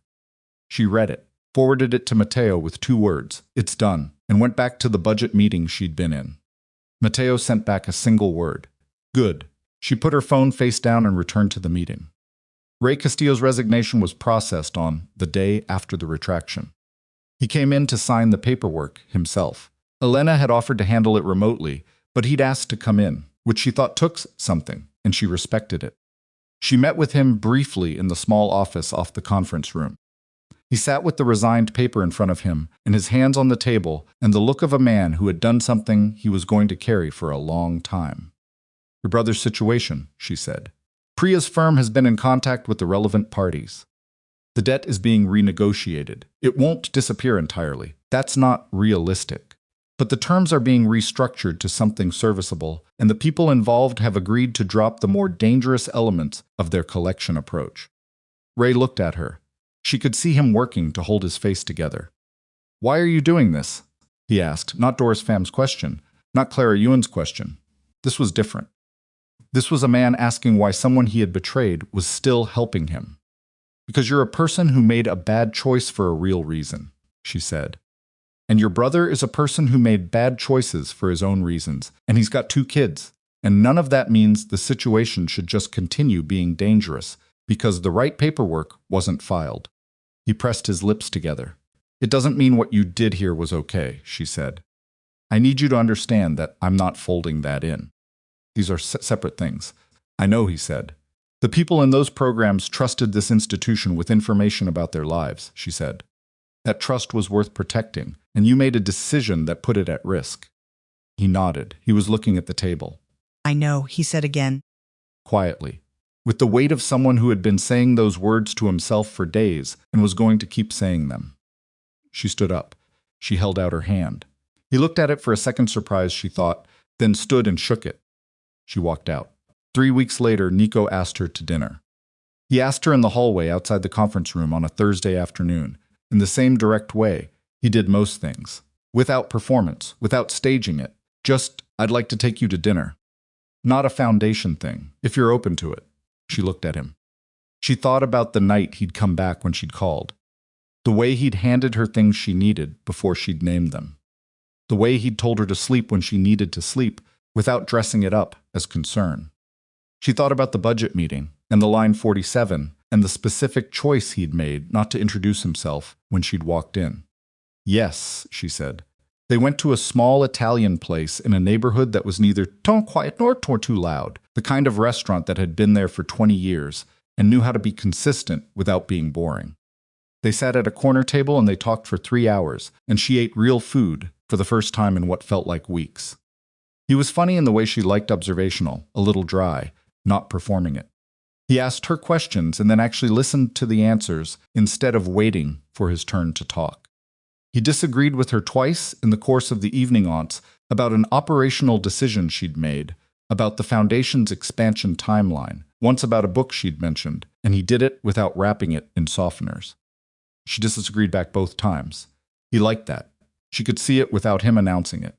She drove home thinking about what it felt like to sit across a table from someone who treated her mind as a thing worth engaging rather than managing, and how strange it was that this felt new when it should have been ordinary. She didn't go back to Nico's the next morning, and he didn't come to hers. They had dinner again, the following week and the one after that. They moved toward each other the way people do when they've both been through enough to understand that speed is not the same as depth carefully, with plenty of space between the steps, paying attention to what was actually there rather than what either of them wanted to project onto it. He learned her schedule before he learned her history. She learned his judgment before she learned his past. By the time they knew each other's full stories, the real versions, not the curated ones, they'd already established whether they actually liked each other, which she thought was probably the right order. The community center opened on a Thursday in late November. It was in the neighborhood Elena had pushed for, the harder one, the one with the history of toward outside-eye organizations, the one that had taken longer and required more groundwork and more sitting in rooms with community members and listening before proposing. The one Matteo had said would undermine the program's credibility if they failed. They hadn't failed. The building was modest, a converted commercial space, 3 rooms for programming, a reception area, a small kitchen where the financial literacy workshop participants could eat lunch if they'd come during a break from work. Nothing spectacular. Nothing that announced itself from the outside as anything other than what it was. Inside, on the opening morning, there were 47 people. Elena stood near the back of the main room and watched a program coordinator named Delia 26, recently promoted from a participant herself, explain the sign-up process for the spring session to a group of women ranging in age from their mid-20s to their late 60s. Delia had a specific quality that Elena had noticed in her hiring interview. She talked to people like she already trusted them. Not naively, but essentially. Like her starting position was that the person in front of her was worth her full attention. Elena had hired her for that quality specifically. Matteo appeared at her elbow. He looked at the room at the 47 people. "You were right," he said. "I know," she said. He gave her the look that meant she was being insufferable about something, which was one of her favorite things about her brother. "I'm going to be right several more times before this is over," she said. "I'm aware," he said. "It's deeply annoying." She almost laughed. Almost the room was too full of something real for outright laughter, but she felt it move through her. Matteo put his hand briefly on her shoulder, just for a second. Then he went to talk to the program director about the afternoon session's logistics, because Matteo was not a man who lingered in sentiment when there were logistics to manage, and she loved him exactly for that. Luca came to the opening. She'd known he was there before she saw him. Vera had mentioned it quietly, giving her the information without agenda or recommendation. He'd been invited through the Foundation's general outreach, which went to anyone who had been involved in any capacity with the Foundation's network of community partners. He was listed in that network now because he'd spent the past months doing volunteer work through a youth mentorship organization that overlapped with the Marcelli Foundation's referral program. She'd known about the volunteer work. She'd chosen not to comment on it. She saw him across the room during the opening remarks. He was standing near the back, away from the main cluster of people, in a dark jacket with no obvious effort made about his appearance. He looked like a man who was attending an event, carefully present, but making no claim on the space. He saw her see him. He didn't move toward her. After the remarks, after the ribbon cutting, after the 47 people dispersed into the programming rooms, and the Foundation staff moved into the logistical business of actually running an opening day, Luca made his way across the room toward her. She waited. He stopped at a reasonable distance, not crowding her, not performing distance either. "I finally understand what I lost," he said. She looked at him.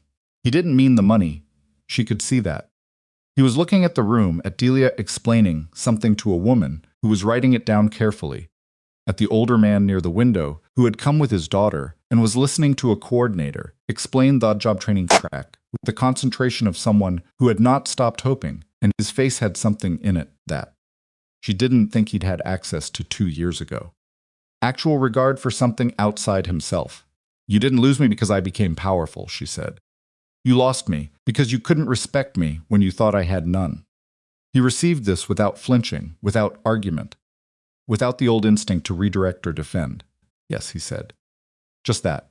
She studied him for a moment, the older face. The absence of the particular arrogance that had lived in his posture for as long as she'd known him. Not replaced by defeat, but by something quieter. Something that was learning how to take up exactly the space it occupied. No more. "Are you actually doing the mentorship work?" she asked. "Every Saturday," he said. "There's a kid named Marco. 16. He stopped briefly. He reminds me of who I was when everything still felt like a choice." He looked at the floor for a second, then back up. "I'm trying to make sure he sees it differently than I did." She looked at him for one more moment. "Good," she said. It was not absolution. It was not reconciliation. It was not the promise of anything that came after. It was a plain word, the most honest response she had, to a man who was doing one right thing, late imperfectly, without expectation of reward. He nodded once. He said, "I hope you're happy, Elena." She believed that he meant it. "I'm getting there," she said. He walked away through the room, past the program stations, and the 47 people, and the woman who was still writing something down carefully, and he went out the door without looking back. Elena watched him go.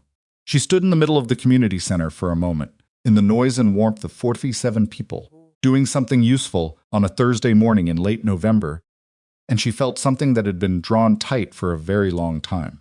Not release exactly, but a settling. The way a house settles after the storm is past. Not repaired, not the same as before, but standing. Nico appeared beside her. He didn't say anything at first. He stood with her and looked at the room. Then he said quietly, "How are you doing?" She thought about it. "I'm okay," she said. "Actually okay, not managing it okay." He looked at her sideways. "I can tell the difference." "I know you can," she said. He put his hand briefly, lightly, against the small of her back. Not a performance, not a statement, just a small, ordinary human contact that said, "I'm here and you're not alone in this." She didn't lean into it dramatically. She just let it be there. The room moved around them, Delia's voice clear and warm across the space, Matteo's carrying from somewhere near the programming rooms, the general sound of people being helped, and Elena Marcelli stood inside all of it, and understood, without drama, without fanfare, that this was what power had always been supposed to look like. Not the mansion, not the name, not the fear, this room, these people, this work.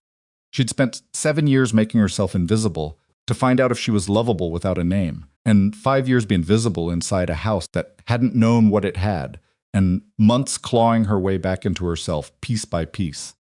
What she'd found at the end of all of it was not a triumphant version of the woman who'd left.